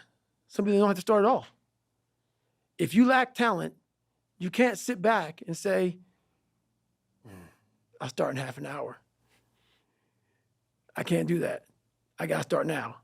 And after I get back from starting, I got to start again. And then when I get done with that run or that study session, if it wasn't good enough, I got to go back again. Because repetition is what taught me everything. So you can honestly outwork anything. But it's that you obviously are a very talented man. Well, I have worked hard at certain things and built up some things that I've been good at most of my life. You're amazing. Gathering, Truly. Organizing, and disseminating information, something I've been doing since I was a little kid. I used to give lectures at school on Monday about stuff I learned over the weekend. See, check that out. But they took me to a psychiatrist. We're the same age. Back then, if you got sent to a psychiatrist, it meant people thought you were crazy. I wasn't one. Yeah, exactly. I was one. Exactly. So I remember feeling like a freak. I didn't have a stutter, but I had a grunting tic. It comes back when I'm tired. And the only thing that helped that was hitting my head on something, shaking my head, which is why skateboarding was good, because I'd slam and I'd feel like, feel good. That's not healthy. That's not good. Or just work is what gets it out. It's like a RPM or high, Anyway, that's me. But yeah, I think certain things over time, I feel like talent or gifts or whatever you want to call them, but there are many things that are exceedingly difficult for me. And I have learned from your example. I know that you are very both humble and very clear that, like, you're not going to get it by examining you. But I think the way you're sharing today and the way you shared on other podcasts before, there are pieces that really help people feel into the process of what you're talking about. Today, we're elaborating on it, I think, a lot. This notion of being haunted and the stick. Right. I mean, of course, now it makes so much sense why you don't want to talk about sleep or rest or recovery, because that's important. I've heard you say, yes, you sleep, yes, you eat, yes, you hydrate, yes, you'll stretch your psoas or whatever. But it's funny how that becomes the viral message. That's why I said fuck that today. But that's not the unique message that you carry. Like, anyone can talk about that. So do I have that right, that you're acknowledging sleep is important, recovery is important, Yes. But that's not what you're about? You have to forgo something. Yes. Ice baths, saunas, sleep, nutrition, all this shit's so fucking important, dude. I don't have time for some of it. To extract what I had to extract, something had to give. Like, you talk about you when you were younger, you would give these speeches and stuff. The same age you were giving speeches, I was trying to figure out how to say the without stuttering. And I realized as I got older that all these things are important. But for me to stop stuttering, I got to build fucking confidence. And speech therapy didn't help that. Nothing helped that. I have to forego a lot of shit to be as fucked up as I am to build confidence. For me to stand in the fucking room of 10,000 of one person and not and be like, oh, put my head down, let me look around, let me read these paragraphs first, and then before I read the paragraphs, because they're calling me next, let me just leave the room kind of stutter. That's a miserable life. And that's one of many things I did, besides lying, besides being insecure, besides being immature, besides being fat, besides being one of the only black kids in my school. There's a lot of things I had to overcome to gain confidence. And in doing so, a lot of that had to go. A lot of it. So I became the guy that became once again misunderstood. You only sleep 4 hours a day, 2 hours a day. Sometimes you don't sleep at all. Like, what's this and what's this and what's this? I know it's all important. Something's got to go. For me to get confidence, because confidence is the building block of where I'm trying to go. For me to gain confidence in myself, this fucked up kid has got to do a lot of fucked up shit to gain confidence. And along the way, the stutter went away and I gained confidence. And now my life is a little bit more, there's no balance. There's no balance. It's a little bit more what it should be for a lot of people, but there'll never be balance because confidence is something that confidence and belief, you're building every day. And so something's got to give. And I'm willing to forego a lot of things to have that because I know that is, if you want to give somebody kryptonite, take that shit away from them. So yeah, I don't sleep sometimes, and sometimes I don't eat the right way, and sometimes I don't do this and do that and whatever, man. But you put me in a room of 10,000 people any time of the day, and I walk in there thinking I'm the baddest motherfucker in here because I know what it took to be on this stage, and a lot of people will not do that. So that's what it takes. There's a question I've been wanting to ask you since we started, and I thought about coming in here, and I've been thinking about in the weeks ahead of this, and I'm going to just come clean and say I don't exactly know how to ask the question. Just ask it. So it's about relationships. Oh, do it, man. So I know in myself that my discipline is much higher when it's just me, but that's because I had certain things early on, but then I was a terrible student, barely finished high school. But then when I got serious, but I did that by staying away from everybody. And anyone who's ever had a relationship of any kind, but in particular romantic relationships, knows that yes, you can derive tremendous support from those. Like, you got this, baby, you can go. And you're like, yeah, I got this. She said, I got this. Right. Feels great to finish something and share with someone, share a meal, get the hug. But there's another side to all of that. Right. That I'd like to learn more about from you, which is there's a warm body next to you in bed in the morning. You don't want to get up. They also have needs. You've got your mission. That people sometimes need things from us, but also oftentimes the people that love us most, that truly love us and that want to support us, don't understand this thing. And they're the first people to tell us, like, listen, take a day off. And then this whole cycle, at least in my head, goes off like, you just want a vacation. And then it's almost like a paranoia. I'm not saying anything nice about myself right now. Right. Oh, good, man. Former girlfriends are going to be like, yeah, like, that they remember. So support of people close to you is critical. This could be friends, could be romantic partners, whatever. But they're also, the knife cuts both ways. Yep. It can be the thing that can really undermine this thing that you're talking about, because the people that care about us also want to see us comfortable. Right. They want to see us happy. They want to see us peaceful. They want to see us wake up from a great night's sleep, and they want things too. Right. So how do you untangle that whole bit? Well, it's funny, man. I'm unbalanced, but I'm mostly unbalanced towards the family side. People don't get about me. I start being unbalanced. I get all my stuff in.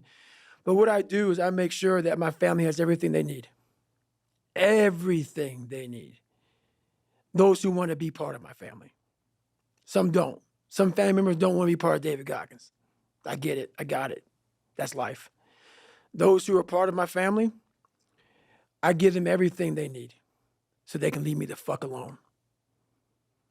I make sure you're happy as fuck because I got to go to work. And I don't mean smoke jumping. I don't mean running. I mean all of it. It takes I can't have you in my fucking shit. Can't. So I know for me to have a family, I got to make sure that you realize I'm going to give you everything you need. So when you start bitching at me, I'm going to say, look, hang on. I dedicated my life to give you everything you need. I need this time right here for me to be the best I can be because this journey started without anybody. And I make sure everybody knows that who comes in my life. I've been left, think about it. I was left alone at a young age to figure this shit out. I figured it out for myself, and it's been very successful for myself. No one's going to come in here and fuck with my shit. That's why I make sure I will take care of whatever you need. Whatever you need from me, you got it. Money, house, my love, my support, I'm going to give you everything you need. That said, I do it at the highest level possible. And I'm saying it with Jennifer in the next room. So please come here and say something if it's wrong, Jennifer. I don't give a fuck. Say what you got to say. So then when it's time for me to go to work, I expect you to do the same for me because it takes every bit of me to do what I have to do. So I make sure that I'm very unbalanced for my family so I can be exactly that unbalanced for myself. And that's how I do it. I let people know right up front, I'm not what you want in a man. I guarantee that. There's gonna be a lot of late nights, a lot of early mornings, a lot of times where I gotta be by myself, thinking about the process that is next in my mind. I can't have aggravation, I can't have this, can't have that. There's a lot of things, but I let them know up front. I'm very vocal about that. Sometimes relationships work for me, sometimes they didn't. But that's who I am. One thing I did wrong in my life was I tried for so many years to please people. And I did it at the expense of myself. I was leaving a lot in the tank. And when you do that, you stop living. But the person in your life is happy as fuck because you're giving them everything they want. They have their life is full, but you feel empty. And that's not a relationship to me. So for me, it's important that you know exactly who I am because this is what life made. And I'm not trying to change it because I just figured it out. So I'm not trying to compromise David Goggins. I will never, ever compromise David Goggins. That doesn't mean I won't give you what you need and what you want and what you desire. But I don't need money. I don't need fame. I don't need shit. So I give it all away. What I do need is to make sure that willpower is worked on every fucking day and every night for the rest of my life. Because that's the one thing that's going to keep me feeding you, keeping you where you need to be. Because once that willpower is gone, 300-pound David Goggins, he may not look like it, but I will walk around with it. So the things that are important to you in life, you must do always, or you're nobody. And that's how I handle relationships. Amen to that. Something I could personally work on is that upfront, clear communication, because it resonates, that feeling of like there's something inside that's not getting worked out that when I'm on my own, it's a lot easier. But then of course, wanting relationships and family, I think that's a healthy part of being human too. Very. And obviously you've worked it out. So I appreciate you sharing that. I don't think I've ever heard you talk about it people that are way scared before. of that, man. People are scared of that conversation with their wife, husband, girlfriend, boyfriend. But why are you scared of it? Why are you scared to tell a motherfucker, your wife, your husband, who you are? Who you are, exactly who you are. And that was the problem I had. That's a problem that a lot of us have in life. No one knows who you really are. No one knew who I really was. I went to a school where there were a lot of black kids. A lot of black kids didn't want to be in special ops. I never talked about special ops with black kids. Why? I was wondering I'm not going to fit in. That's not what they do. A lot of black kids don't do that kind of shit. So whatever I wanted to do, no one really knew the real me growing up. because I never want anybody to know the real me. I was always afraid of what you might say or how you're going to feel or whatever. You got feelings. You have a life that you have to live. So it's important that whatever's on your mind, you let that person know. Therefore, you're giving them the option to be with you or not. This is who I am. If you don't like it, that's good, man. I got it. But this is David Goggins. So there's that honest conversation is very important, man. So everybody knows where they stand. That person may not be for you. And that's all good. This world could use a lot more of that upfront, completely honest conversation. I feel like so much of the world's problems are because everyone's dancing around these issues. It takes a lot. Recently in the news, seeing people losing their job because they won't say something publicly. You can tell they kind of want it. It's like, and people just, I think deep down really crave the direct message. Like, what are you about? What are you not about? But I think now everyone's afraid of getting canceled.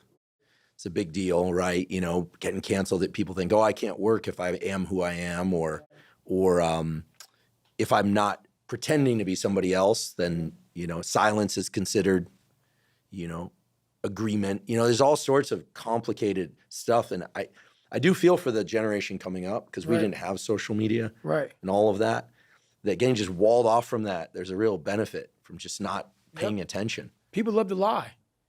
People love to lie. You know, I thought I was the only person, like when I was growing up, I thought I was the only person that lied, because I live in the bubble. And people love to lie about who they're not. They love to lie about who they're not, dude.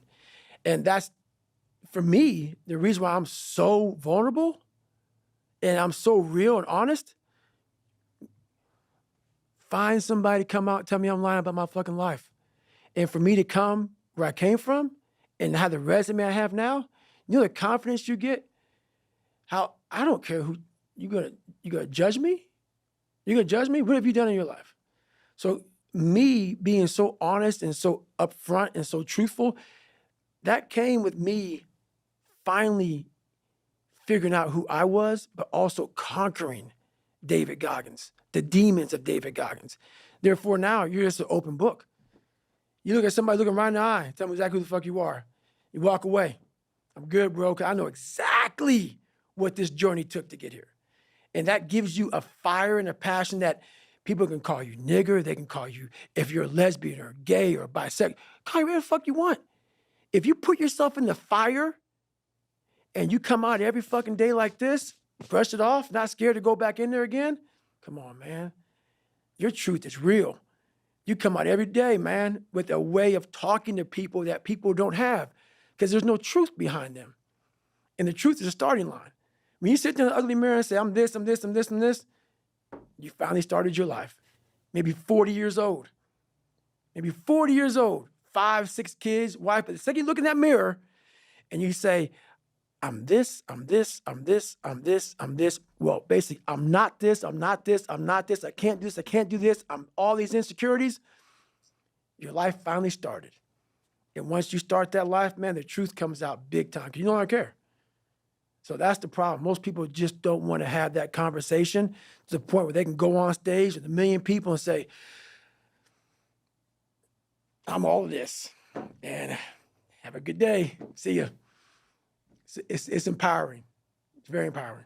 I feel like the way we're educated in school, but also outside of school, is we're trained as human beings, these young brains, to try and figure out how to get positive feedback from other people. Yep. It's like we're like little dogs. Yep. You have a bulldog. That's right. I had a bulldog.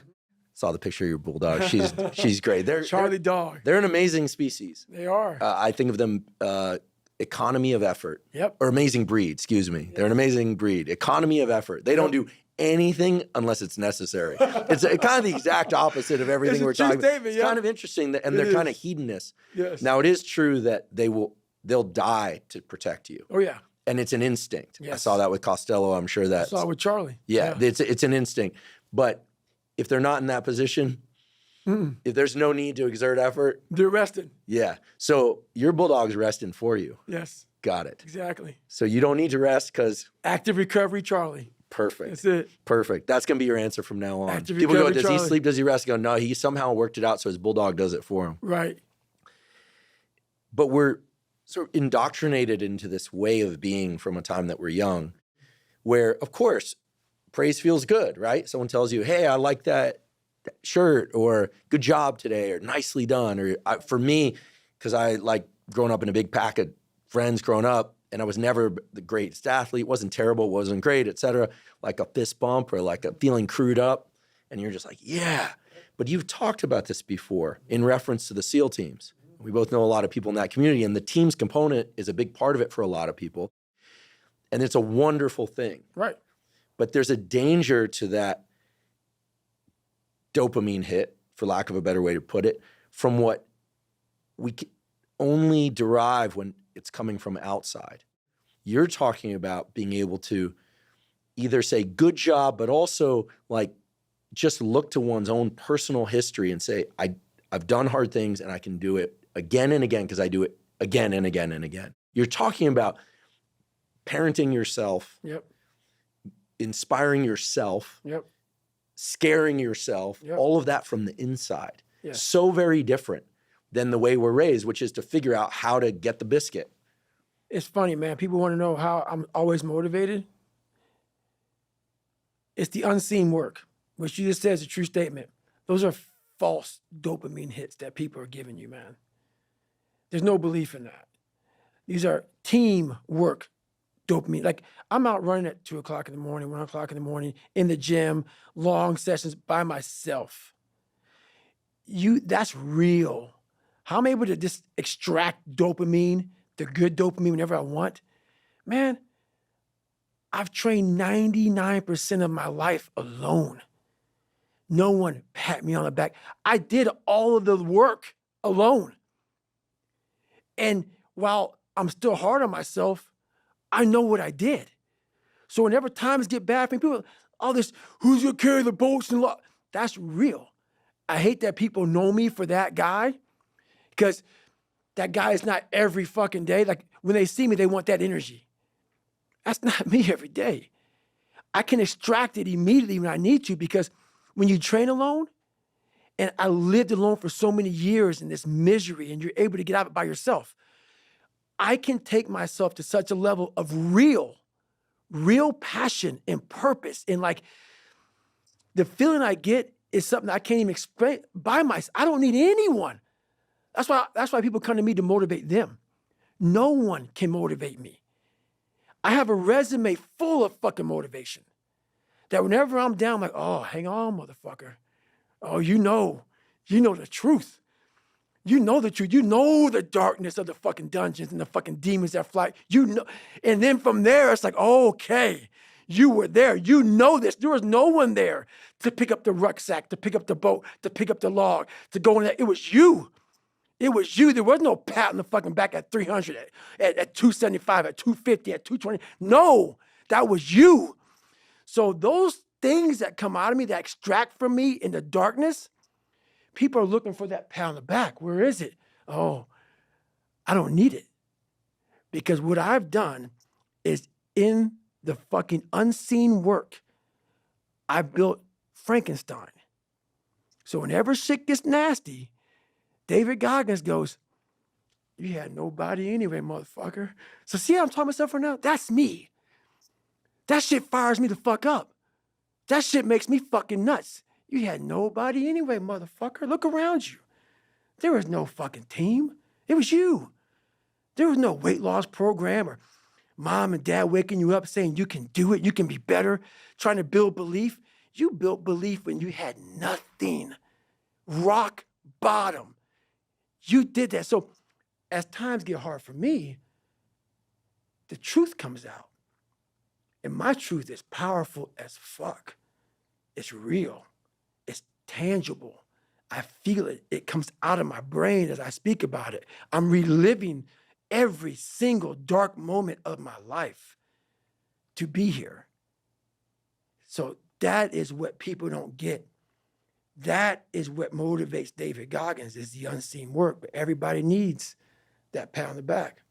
They need that training partner. They need that accountability coach. I don't need that shit. And neither do they. But it's what we've trained ourselves to believe that we need. It's almost like there's this pill on the shelf. I'm speaking in analogy. Right. And we take it and we get jazzed up. We're like, yeah, but there's this other medicine cabinet behind there, and it's in us. That's You're right. saying the real medicine cabinet is inside. Oh, yes. When you continue to overcome, and I had so many obstacles to overcome, so it's actually a benefit to me, but the benefit is not like a benefit like that. You have to have the courage and the patience to overcome and overcome. Before you know it, man, you have a whole medicine cabinet, but there's no medicine in the motherfucker. There's no pre-workout. I don't take none of that shit. All I gotta do is flip my brain, put my finger in there and say, okay, that's a good one. That's all I gotta do, man. I got the Rolodex of just like, go fuck yourself, Goggins, and oh, but you won. Let's do that one today. There's nothing I need. And this is the thing that people don't get about David Goggins. I can't teach it in a 1-minute video. We all have this ability to have our own medicine cabinet. But unless you go in there and put the medicine in there, it's always going to be fucking empty, man. You're always going to need the pre-workout. You're always going to need I don't drink coffee. I don't do none of that. I don't need it. I can run for 70 hours, and I had before. No caffeine. I got all this wonderful shit that I overcame on my own, by myself, in the darkness. That, man, when it's cold, I'm hot. When it's hot, like I can feed myself all the time. And that's why when people say, man, why aren't you missing anything? I can't explain it to you, man. Can't explain it to you. You'll never understand. That's why I don't do all these podcasts, dude. I love you, man. That's why my first book, you did a blurb for me. That's why I'm here. I love what you're doing for people, man, but I can't explain this. I can't explain this because people don't want to do this. They don't want to do this, man, but I don't know, man. I get jazzed up even talking about it, man, because so many people think my life is just so, oh God, his life is horrible. Like, don't follow him. He's crazy. Really? But there are a good number of people, I would say, and that's an understanding that actually do. Are. I think what I'm hearing today, and it's really sinking in, is that a great many people either partially or completely misunderstand you. Yes.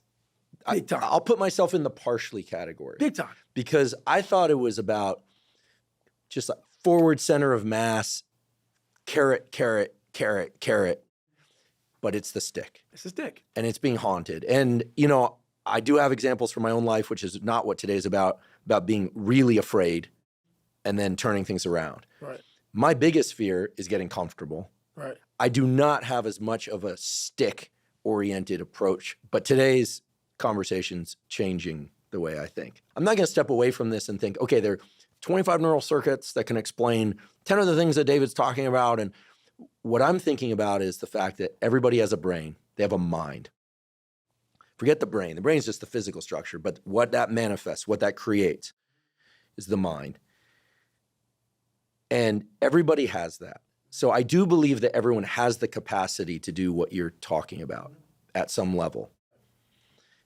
I also will be the first to confess that I think you're a highly unusual, let's just say, maybe even N of 1, as we say in science, sample size of 1. Right. Somebody who has created this process for themselves and keeps themselves in this forward center of mass with the stick battering the back of their head all the time. Right. Highly unusual. But this internal medicine cabinet that you're talking about, building up true confidence, not needing anything from the outside. I like to think that people want that. They want to be known. They're afraid, but that they want to be known for who they really are, and that you're describing the path to do this. Right. And I will say I'm immensely grateful that you're talking to us this way today about things that you talked about before, but we're hitting it a little differently, I like to think. Very differently. Because what you're talking about is a process. It's verbs. It's all verbs. All action. And it's not about success. It's more actually about keeping that friction dialed to 10. Right. And that no energy drink, no supplement. People often misunderstand me. They think, like I'm big on people getting sunlight in the morning so they can set their circadian rhythm and get better sleep, so they can, et cetera. But then people always think they go straight to the supplements. Yeah. What should I take? You know, and then of course people think I'm all about supplements. And supplements are one piece for me, but it's like tiny fraction compared to the do's and don'ts. That's why I didn't want to talk about that today. That's why I'm glad we're talking about this. This is it. This is it. Like, the brain is the most powerful weapon in the world. And it's crazy how a kid that wasn't real smart, I was forced to go only internal. External had to go away. The external world had to go away. And living so deep inside myself, it was me in this brain and figuring out how this thing works. And it's so many people are doing exactly that. The supplements, the this, the that. And I agree, it helps. But once you figure out your brain, you become unstoppable to almost anything. Yeah, you can't beat death. You can't whatever. Your brain's amazing. Once you feed it the right conversation, the right mental nutrients, the right mental supplements, the right internal dialogue at the right time, with the right hit, with the right proof of what you've done in the past, and you send that right to the right circuit, dude, you're a fucking beast. A beast. But once again, you just can't read about it. You can't sit back and be a theorist. You have to be a fucking practitioner. And in that practice is where that becomes proof positive. And what I'm saying is, like, God, like David Goggins, he's blowing my mind. What is this? He's not crazy. And so many people, a lot of people, have listened to me in the right way, and they come back and they're like, I'm totally on board. It happened. It happened. I'm like, it'll keep going, man, if you keep doing it. But that is it, man. There's no sun. There's no glory. There's no carrot. There's no victory. But there is all of it in one. I can't explain it real well to people, man. But what you get at the other end is something that you're always found. You're never lost anymore. Doesn't mean the journey's easy. Doesn't get any easier, but you're always found. I love that. I just want to hover on that for a sec, the same way we hovered on Haunted and The Stick. I think people feel lost. I've certainly felt lost at times in my life, many times. And yeah, there's that thing. I don't think there's a neuroscience or a psychology term for it. Someone will put it in the comments and say, oh yeah, that's what so-and-so said. But like you said, we're not trying to be theoretical here. We're trying to be practical. The business of finding yourself and knowing, like, oh, but it's sort of like, I'm safe because I'm in danger and I've been in danger before and I got myself out. It always seems to come back to verbs. Again, I don't have a language for this. You know, for once, I'm lost for words. There's like, it's about a process, the algorithm. And the reason, here I'm just kind of trying to make sure I'm understanding things correctly. One of the reasons why it must be uncomfortable for you to be who you are publicly is because people want to focus on the running or the swearing. And by the way, the swearing is welcome. I'll tell you, I came up through laboratories where all three people I worked for swore a lot, but there was one rule. I couldn't swear at people. So my graduate advisor, brilliant woman, unfortunately she died early. They all died early. I'm the common denominator. I had that internalized for a long time. Right. Anyway, she said, but if you swear at people, you're out. Right. But you can swear as much as you want. So that's the rule I have. It's like, you can swear as much as you want, just don't swear at people. And if you swear at people, better be ready to fight. Right. I'm definitely not going to fight you. So you can swear at me, get away with it. But the fact of the matter is that it must be frustrating that people, because I know people go, oh, it's all about supplements and ice baths. Listen, I like supplements. I love supplements and ice baths, but that's not the full picture. They're just a gravitational pull. It's the swearing. It's the running. It's his feet that are all messed up. Yeah. It's the fact that he got a Triton. Yeah. He's this SEAL guy. Yeah. We talk about that too, right?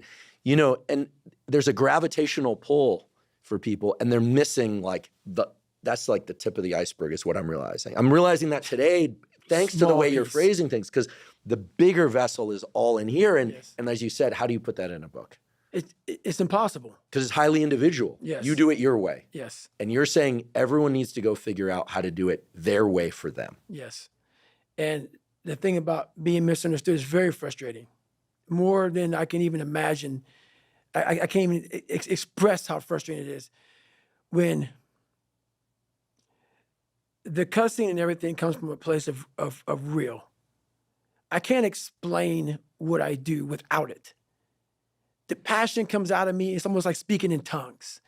Because when you put that much work, and people go, oh yeah, there's been this basketball player, this football player, this.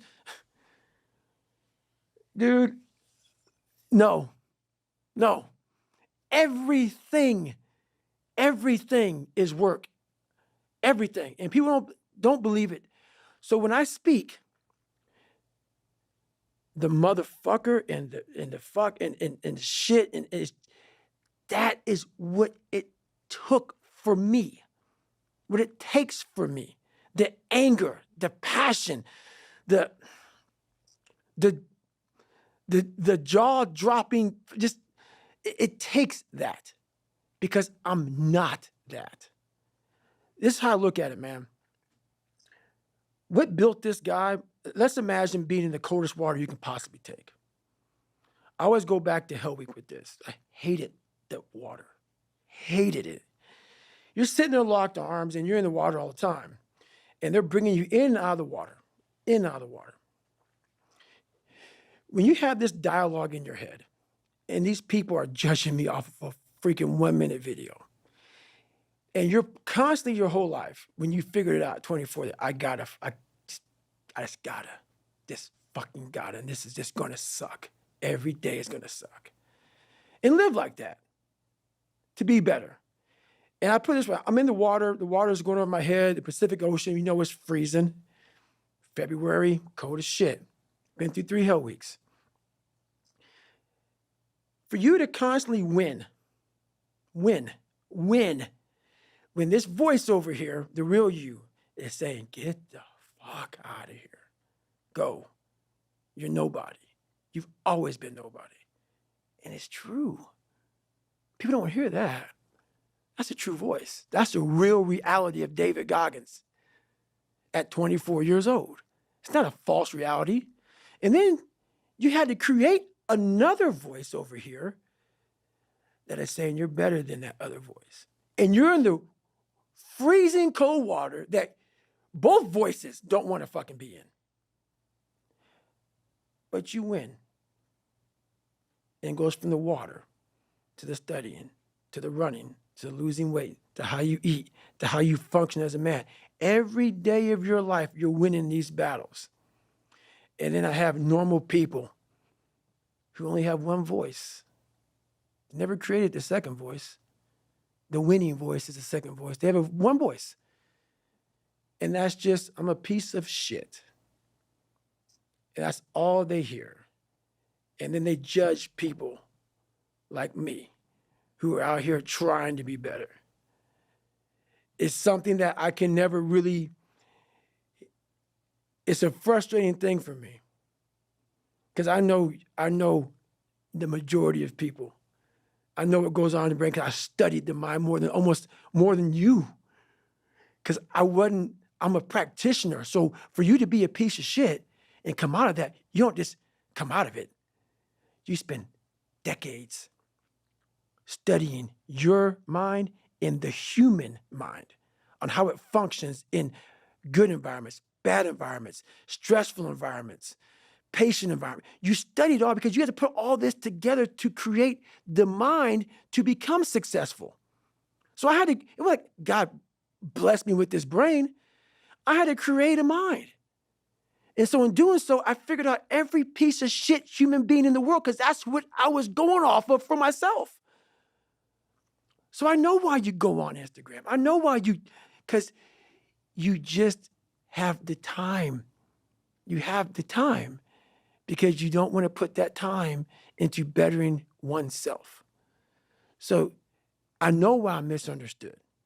I'm misunderstood by people who have plenty of time on their hands to misunderstand me because they are exactly where I once was, which is a low-life, lazy piece of shit And it's the harsh reality of people who troll you, who go after you. They have nothing better to do with their lives. It's not some after school special. It's the truth by once was that way. I know where it all comes from. That's why it's frustrating to me now, because I'm not so frustrated at the fact that I'm being trolled. I'm frustrated by the fact that you don't have the courage to try to be somebody better than what you're not.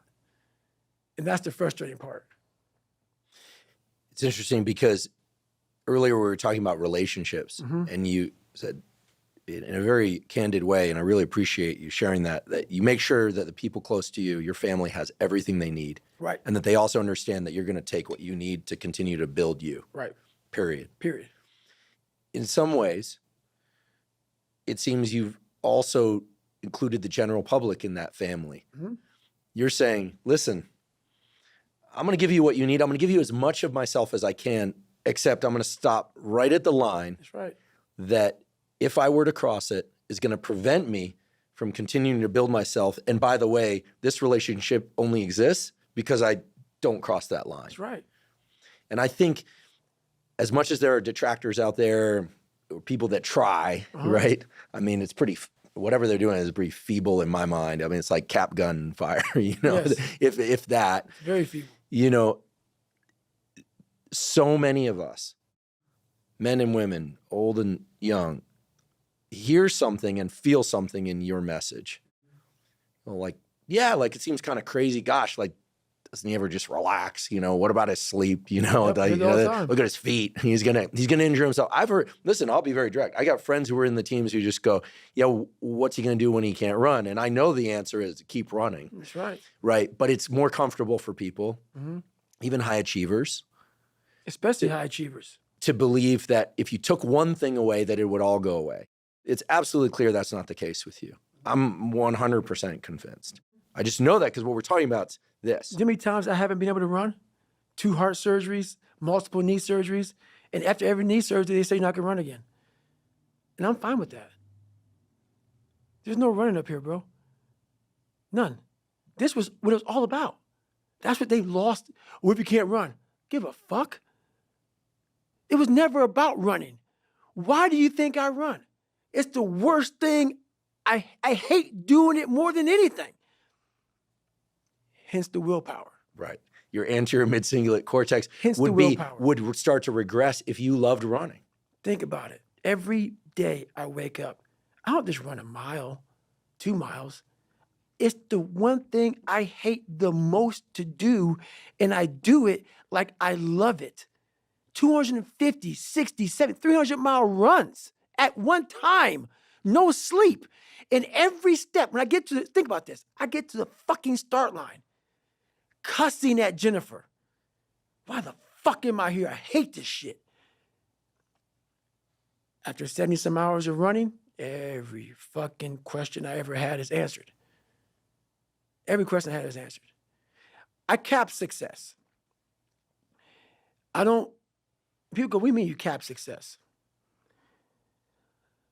For me to be who I am, so when I go smoke jump, I smoke jump 3 to 4 months out of the year, sometimes 5. Could you, just for those that aren't educated about, just like give us a brief description of what smoke jumping entails? So basically, you jump into fires, not into them, but you jump by fires that people can't get to. So out of planes and helicopters. Right, out of planes, Fast lines, parachute. It's all parachuting. So you parachute out of airplanes and then you fight the fire. You and sometimes 4 other guys or maybe 8 other guys and gals, and you're putting this fire out.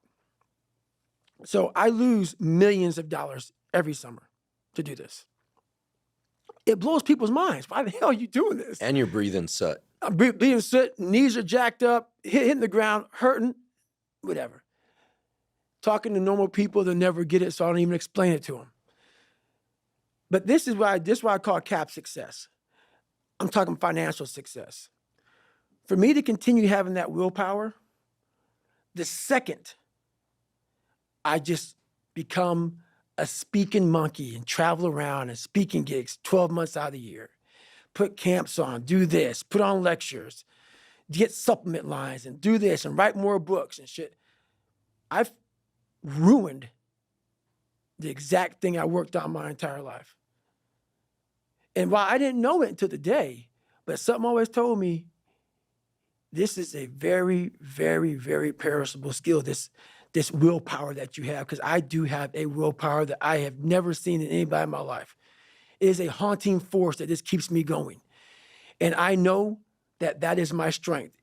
If you have that, so that's worth every dime I've ever made in my life, is the fact that I can look a man in the eye finally and have a real conversation without going like this, because I'm lying or I'm a piece of shit, or I know, you know how a person, and so many people do this shit. They're talking to you on who they want to be. They're lying to you. And they walk away. I've done it so many times. You walk away like, God, man, why can't I just tell him the truth? Why the hell can I just tell him the truth? You know how good it feels for me now to look at you in your eye and every man I see. Because women won't get this. Women will not get this. Man to man, that man shit. When you look another man in the eye and you know that everything you're fucking saying is real, and it comes from a real working place, something that you earned. It's the best feeling in the world. You can say that actually happened. Yes. Like I know with certainty what I'm saying actually happened. Actually happened. Who I am and who I say I am, I am. No more lies. No more skirting the truth. No more bullshit. And that is worth every dime I've ever made in my life. And I swear to God on that. Every dime I've ever made in my life, building who I built, so I cap success, because I know that if I ever go 12 months out of the year and don't put every day I'm going at it, but several months out of the year, I go right back to ground zero, which means I'm just fucking David Goggins. No Goggins, no carry boats, fucking logs bullshit. It's just pick up that fucking Pulaski and dig. Hey, get that fucking pump, walk down a mile, put it in the fucking water, mosquitoes beating. You're just David Goggins. You're nobody. Because that's where my growth is. That's where my willpower comes from. And that's where it stays. That's why when I talk to you now, and can't I talk like this, dude? People don't talk with this kind of passion because it ain't there. It ain't there. They're regurgitating some shit from 30 fucking years ago. I'm regurgitating shit from an hour ago. Hour ago. Come on, man. It's just be real. And I can't be on these podcasts. I can't talk to anybody without being real. I'll go away. I'll just go away. Because I can't give you what I want to give you. You said perishable skill. I think that's another set of words I want to highlight, because skill implies behavior. And when we were just talking a second ago about the deep, true bedrock sense of confidence that comes from looking someone in the eye and telling somebody something that you absolutely know it's true because it happened. You're talking about actions. You're not talking about perceptions. You're not talking about what you believe happened. You know it happened. And there's something really concrete about actions. I mean, that's what's so interesting is we're talking about the mind, but actions are the manifestation of the mind. And the stuff that just stays in here, people die with that. It doesn't go anywhere. I long ago, somebody said, I forget what the context was. It was a neuroscientist. He said, most emotions, like, they're just emotions. They're just in there. Like, you don't have to do anything with them. Mm-hmm. And I think certain emotions you want to do something with. Right. But I think people forget this. They feel miserable, like they're going to dissolve into a puddle of their own tears. No one ever died from an emotion. Right. But they feel like they overwhelm us as if it's a tidal wave. It's going to pull us under and drown us. It's so interesting to me because I think you have a gravitational pull. People can feel the energy. I think, yes, you're either completely, badly, or partially understood. There's only one guy on the planet that truly understands you. I think there's one woman, Jennifer, who probably understands you as much as anyone's going to. And then the rest of us are kind of grasping, trying to figure it out. Right. But you're saying go inward. Mm-hmm. So first go inward, mm-hmm. and then it's actions. Inward and actions. Now, the inward piece is something I'd like to just spend a little bit of time on, mm-hmm. because there are a couple characters from history, people that were in concentration camps. Nelson Mandela, I mean, I'm not sure he had Instagram in there. I'm pretty sure he didn't. Right. And I don't think there was anyone coaching him on like, hey, you're going to get out someday and actually you're going to lead an entire country. I'm pretty sure that's not how it worked. He had to find it here. He had to find it between his ears. Right. And there are other examples, but that's an important one. So the process of going inward, does it for you, and here I will ask for suggestions, because I think there are those of us who want to build this skill. Right. Wall yourself off, phone off Yep. for big portions of the day, perhaps. Texting off, the requests, the this, the that. Anyone that knows you knows that we've communicated a few texts, but most of it comes through a filter. She's great. She knows you, and she knows how to protect your time. And that hurts people's feelings. People get mad about that. Hey, God bless you, Jennifer, Cutting oneself off. When you're in there, you say it's just you. And the voices that come up are not pleasant. And then at some point, it converts to action. Okay. What is the process of picking the action? That's the piece that I feel like there's like a bridge to build here, if you would. So the action being like what's next? Yeah. So when you go to sleep at night, when that happens, you know what you're going to do the next day? It's pre-planned? Yes. Okay. Yes. It's always the same thing. You're not building it on the fly. No, nothing's Okay. on the fly. Nothing. So how it works internally for me is I put it exactly how it is. I'm an artist. And every day I'm painting Mona Lisa. Every day. But it's a different one. It's not the same painting. So every day I wake up, even though I do the same thing, it takes a different way to get there. So every day in my mind, I'm going through my mind, I'm just like, and a good painter will not just paint. He needs to create. And you can't create with phones and everything going around you. So you got to block yourself off. You only do 2 podcasts in a year. You block yourself off and you're painting this thing inside and you're going through all these different colors of paint and everything else. And you can only figure out the right painting if you spend the correct amount of time in your brain. So every single day, I'm literally going with my mind and I'm painting. I'm creating this masterpiece. And the masterpiece is always myself. But to do that, you cannot have any distractions. Because if you're talking to an artist and he's trying to think about the next painting, he can't. It's impossible to listen to you and listen to what your mind and body are telling you we must do. People don't do enough of. They don't do any of it. They don't have passion. They lack passion, drive, determination because you haven't spent time with yourself. Your mind will tell you what is next. But you haven't spent the time to go, all right, let me just figure this out.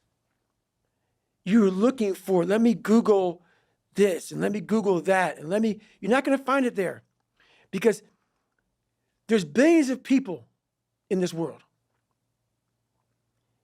and they're all supposed to be individuals.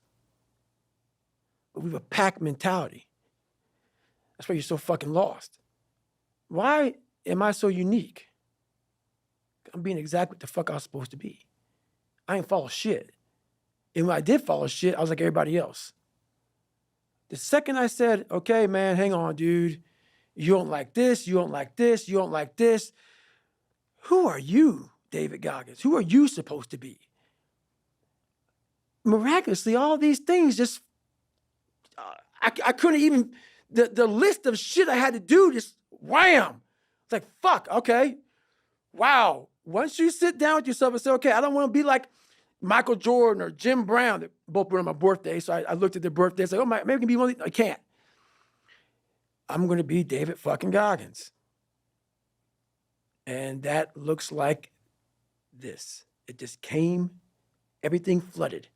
So every single day of my life, there's a different thing that comes up that I have to do. But no one knows what to do because everybody else is following steps. Like the Republican and Democratic parties. I'm not political. Neither am I. At all. for this reason. Republicans are going to vote Republican. Democrats are going to vote Democrat. You're not even a human fucking being, bro.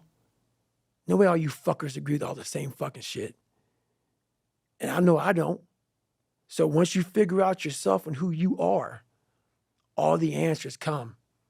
So every night, a different painting is being painted. And it's a beautiful painting for myself. I'm like, okay, that's it. It may look the same to most motherfuckers, but the end result is very fucking different. That's why my lounge, if you look at what I've done in 49 years, it's more than most people ever do in their life because they were a race car driver. And that's what they did. They drove a fucking car. It's great. I was all kind of shit because that's exactly what the painting was saying to do. It's what the mind was saying to do. When I'm saying just drive a car to them, that race car driver didn't know what the fuck to do. He retires from being a race car driver and they're lost. People go, how are you still? I don't get it. Dude, you're never going to fill your list, but you never found your list because it never was presented in front of you because your head was cluttered with shit. Because you never just stopped for lots of minutes, lots of years, and just said, all right, it's me and you. Let it go. And it just, bam, it's right there. It's right there. I'm not a psychologist, as I mentioned before, but I'm going to venture a hypothesis here. Mm-hmm. I think that you've mastered the process of internal dialogue. But when I say dialogue, I think most people think, oh, the inner voice, the chatter. But that's just one half of a dialogue. A dialogue is a two-way street. So I completely agree, because I know from experience that when we go inward, oftentimes we hear things, if we're really honest with ourselves, it's like, oh, no, I don't want to think about that or that. No. And then we start looking outward, or we start trying to shift our attention or distract. And there are a million reasons that are handed to us, excuses and seemingly good justifications to be able to do that.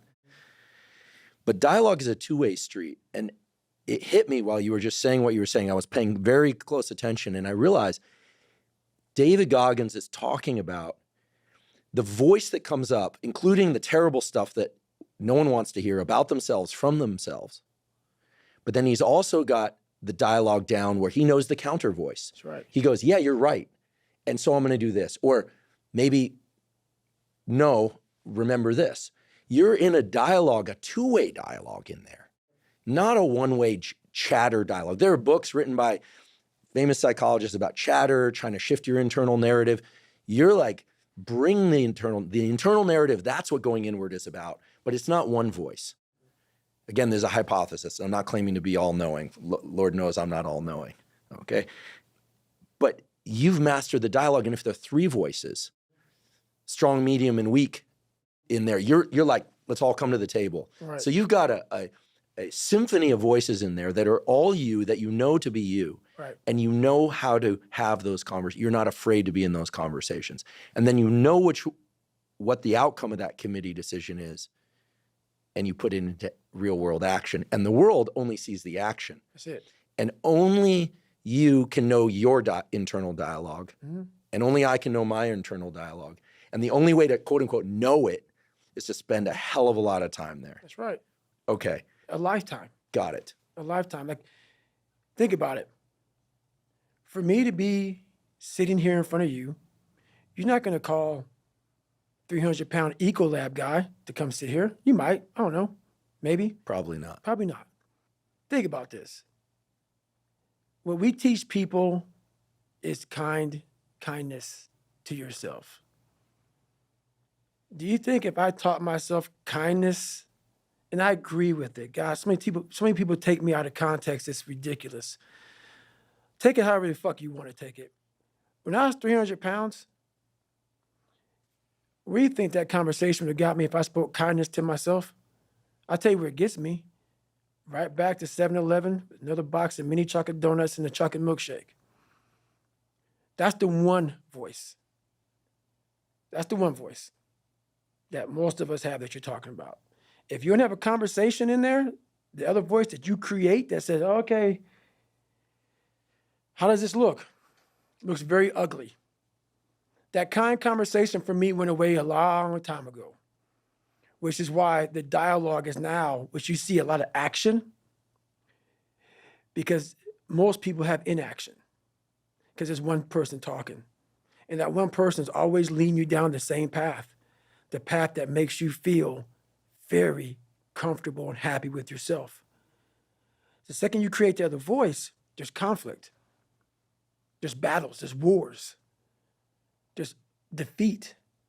One thing I learned, I taught myself this, and people go, I don't understand what you're saying. I'm gonna try to break it down real quick. I didn't teach myself victory first. I taught myself failure. I taught myself how to fail. And people go, that's so depressing. Is it? When you're 300 pounds and you can't read and write and you're fucked up, you know how many times you're gonna fucking fail on that process?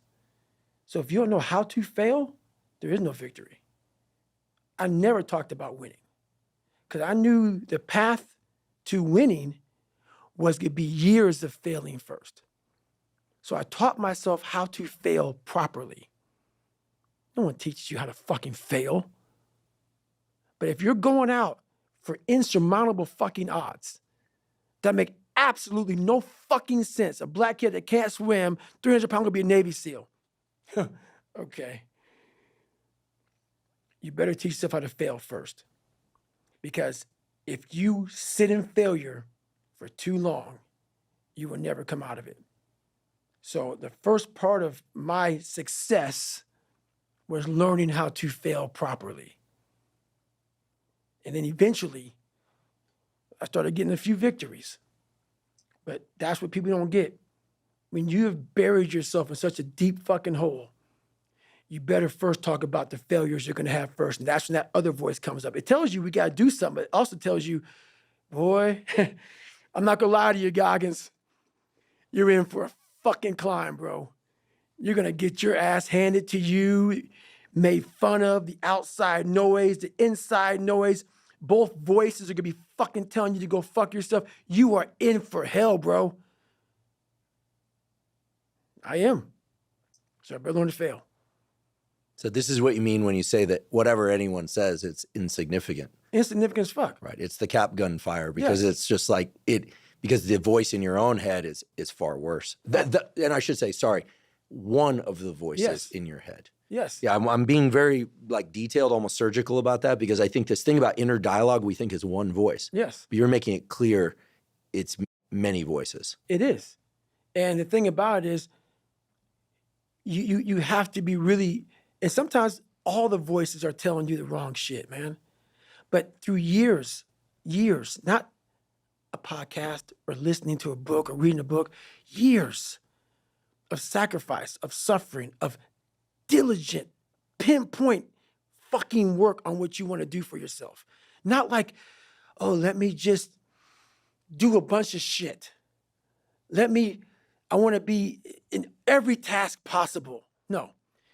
Pinpoint what I want to do with my life. What happens is you have all these voices that are telling you you're fucked up and this is going to be hard. But for some reason, you put so much practice into you that you can ignore every one of them that are telling you you're not going to fucking make it and still be able to fucking make it. Because you have put the practice in that you know this is the process. It's such a daunting task that all the voices are saying no. But you still have the conviction that I know I can do this. And that's what it took for me to get here. 20, 30 years ago, I had this 35 or whatever it was, 30 to 25 years ago, pipe dream. And ever since then, every voice was like, you're a fucking nut. But when you put that practice in, every day you lace them up, and I don't mean run. It's just a metaphor for life. When you lace them motherfuckers up every day, pretty soon you win. Pretty soon you'll fucking win. If you have the courage and the heart and the dedication and the mindset about everybody can go fuck themselves. I know what I know. I've listened to myself enough to know I know what I know. None of you can hear what I'm hearing. And that's what people don't do enough of. They don't listen to their journey. They listen to everybody else's shit. Before you know it, I'm crazy. But if I'm so fucking crazy, why am I so successful? How did that happen? If I'm so misguided and fucked up and don't listen to him, why am I the only one to do a whole bunch of shit? Why am I a trailblazer? Why? How is that possible? How can you be fucked up and also self-made the same fucking... No. Obviously, you're not looking at the truth in front of you. The truth in front of you is it sucks. It's painful. It's fucking mind-numbing. And that is the truth. And that's why a lot of people don't like listening to me, because this is what it takes, creating another voice and sometimes going at it alone. All the time going at it alone, because no one's going to believe in you. And that's that. What I'm about to say is not conjecture, and I can say that with confidence because I did a 4-episode guest series with a brilliant psychiatrist, a guy named Paul Conti. He's from Trenton. He's a Stanford, Harvard trained guy. He's also got a lot of street in him. He's had his own hardship, real hardship. He's brilliant. And he said something that I'll never forget, which is, we think that the forebrain, the part of our brain that creates strategy, et cetera, is the supercomputer. He said, no. It's like the supercomputer of the brain is the unconscious mind. It's the part of our mind that's controlling most everything. And most people, unfortunately, don't do the work to understand how their unconscious is controlling them. And that's a scary thing, this idea like your mind is controlling you, and I'm not going to get into the free will debate. I believe in at least some will. I believe what you're describing and this internal dialogue, I think you have access to your unconscious mind. By listening to the dialogue, going inward, we know this is true in sleep, in dreams, in meditation, and just by shutting out everything else, shutting out all the external noise, which is filled with things that pull us to noise makes it sound bad, but it's the gravitational pull of all the things that just allow us to distract ourselves without knowing that, is the ice cream, the have a cookie, the Merry Christmas. Mm-hmm. The unconscious mind, this huge piece of the iceberg underneath that Paul calls the supercomputer. He's saying that with knowledge as a neurobiologist, psychiatrist, psychologist. He really knows. That's the piece that if one does real introspection, he calls it the cupboards. You got to look in the cupboards, and it's often really scary what you find in there. And most people are just like, I don't even want to know the cupboards are there. But you're pulling all the cupboard doors open. And then you're extremely deliberate with what gets put into action. You're not just going, like I'm pissed, so I'm going to act pissed, or I'm, tired, so I'm going to act tired. You're picking very carefully what to do. And that's a process that I'm guessing came to you. Does it come to you as okay, it makes sense why running makes sense. It makes sense why smoke jumping makes sense. So it seems like a huge portion of your time is spent understanding yourself and making sense to you. And so when people don't understand you, it's got to be extra frustrating. Yes. Because most people don't understand themselves. So that we're all running around going like, you're this and you're that. Because most people are just unwilling to look inward. Right. And I'm including myself, by the way. Right. I mean, I've done a fair amount of introspection, but I'm inspired today, that word inspired, but it's true, motivated to start going inward further. Because it is scary. It's like we don't know what's in those cupboards, and it's terrifying. Yes. Especially because we don't know. And those are the first ones to open up. And like he talked about, you got to go through those cupboards. I do spring clean every fucking day in those dark cupboards. Those dark cabinets, the ones I start with first. That's the real me, man. That's the real me. That's why I'm not ashamed. I don't hide. I used to hide. I don't hide anymore. He's exactly right. I don't know all the fucking science behind shit. I know what I know. That's why I don't listen to anybody anymore. I don't listen to shit. I think most people are full of shit. Because I know the deep, dark secrets of those fucking cupboards. It's ugly, man. And every day I'm talking to him. Every day I'm cleaning them. I'm cleaning them and I'm talking to the same demons that came out of those fucking cupboards as I'm cleaning them. Sometimes they go right back in them again. It's not easy. And this is why most of us why I am misunderstood. Because what comes out of those cabinets that I'm cleaning, sometimes they see on Instagram. Sometimes they'll see it in the podcast. Sometimes they see in this one. I turn people off. Open up your own cabinets and then go talk about it. Let me see how pretty it looks. Let me see how pretty you sound. Let me see how put together your words are. I bet you a fuck or a motherfucker comes out, because for you to go back in there again to clean the same fucking cabinet that the demon came out of, takes some big balls, bro. To do it every day of your life.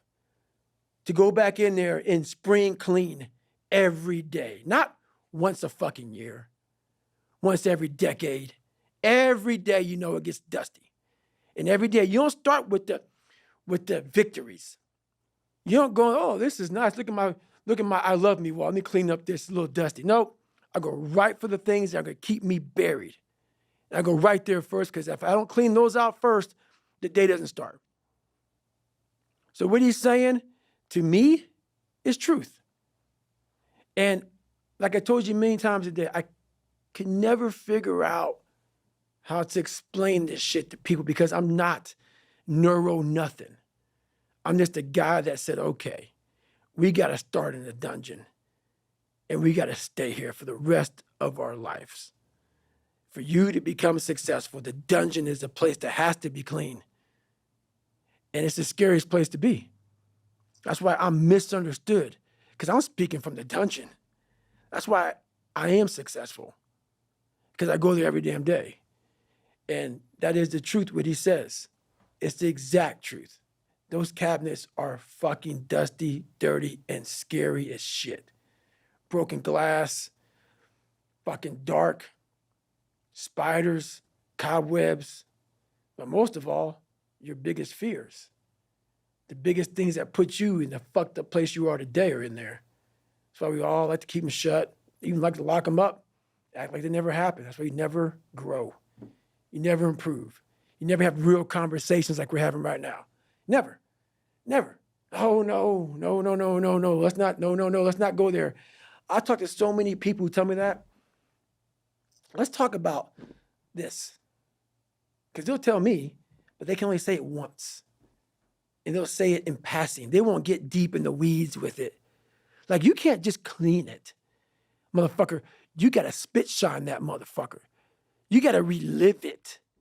Every fucking detail of it. You can't just be like, oh, yeah, my dad beat me. And, it is what it is. Hey, it is what it is, motherfucker. It's killing you. It's taking over your whole fucking life. But that's the conversation. Yeah, my dad beat me. I'm fine now, though. I'm good. Okay. All right. No, you ain't. You ain't fine. You ain't fine. This is real talk. People don't have that. So your boy's right. 100% right. Scary as shit. It's scary as shit. But it makes you who you're supposed to be. And that's the test. We forget. We think we're supposed to breathe air and have kids and pay the bills and shit. Everybody, what's this life about? That makes no sense. You're being tested, my friend. Tests come when you have not studied. Tests come when you think that you're in a great place. That's the test. The test is every day of your life. And most of us fail because we don't know why we're here, because we don't go inward to say, oh, you gave me a lot of shit to fix, man. And this test sucks. But then you start. David Goggins. I don't think I could add to that. I know I can't. Thank you for sharing what you shared today. I mean, as much as your process or anyone's process can't be completely understood from the outside, you gave us a real window into this thing, this process that as you said, God put it on you. Mm-hmm. I believe in God too. People can believe what they want, but somehow your life, God gave you these challenges early on, and then there was a point where you went internal. Mm-hmm. And like you said, you developed a skill, but it's a perishable skill. Yep. And you clearly live in the process of opening those cupboards, reopening those cupboards, trying to spit shine those cupboards, understanding that they're never, ever really done, but that you can gain ground on them, Right. that you can win day after day after day. And you really shared a lot of concrete things that I know people are going to be able to apply if they choose. Right. And I agree with you. I think most people will be like, whoa, that was a lot. Yep. It's heavy. I think I want to just kind of bake myself in Netflix and Chex Mix Yep. instead. But there's also the reality that there are men and women, boys and girls who hear that and go, okay, and start cracking the cupboards open. Right. And I just know that, for myself, I'm extremely grateful that you're willing to put it all out there. You're so brutally honest, so brutally authentic. That word authenticity gets thrown around so much. And I can tell you that for me and for everybody else, like that's what resonates. So whether or not you want to, whether or not it's the purpose behind it or not, you're lighting the path. So thank you. Respect. Thank you. Thanks for having me. Thank you for joining me for today's discussion with David Goggins. To learn more about David and to find links to his 2 fantastic books, Can't Hurt Me and Never Finished, please see the show note captions.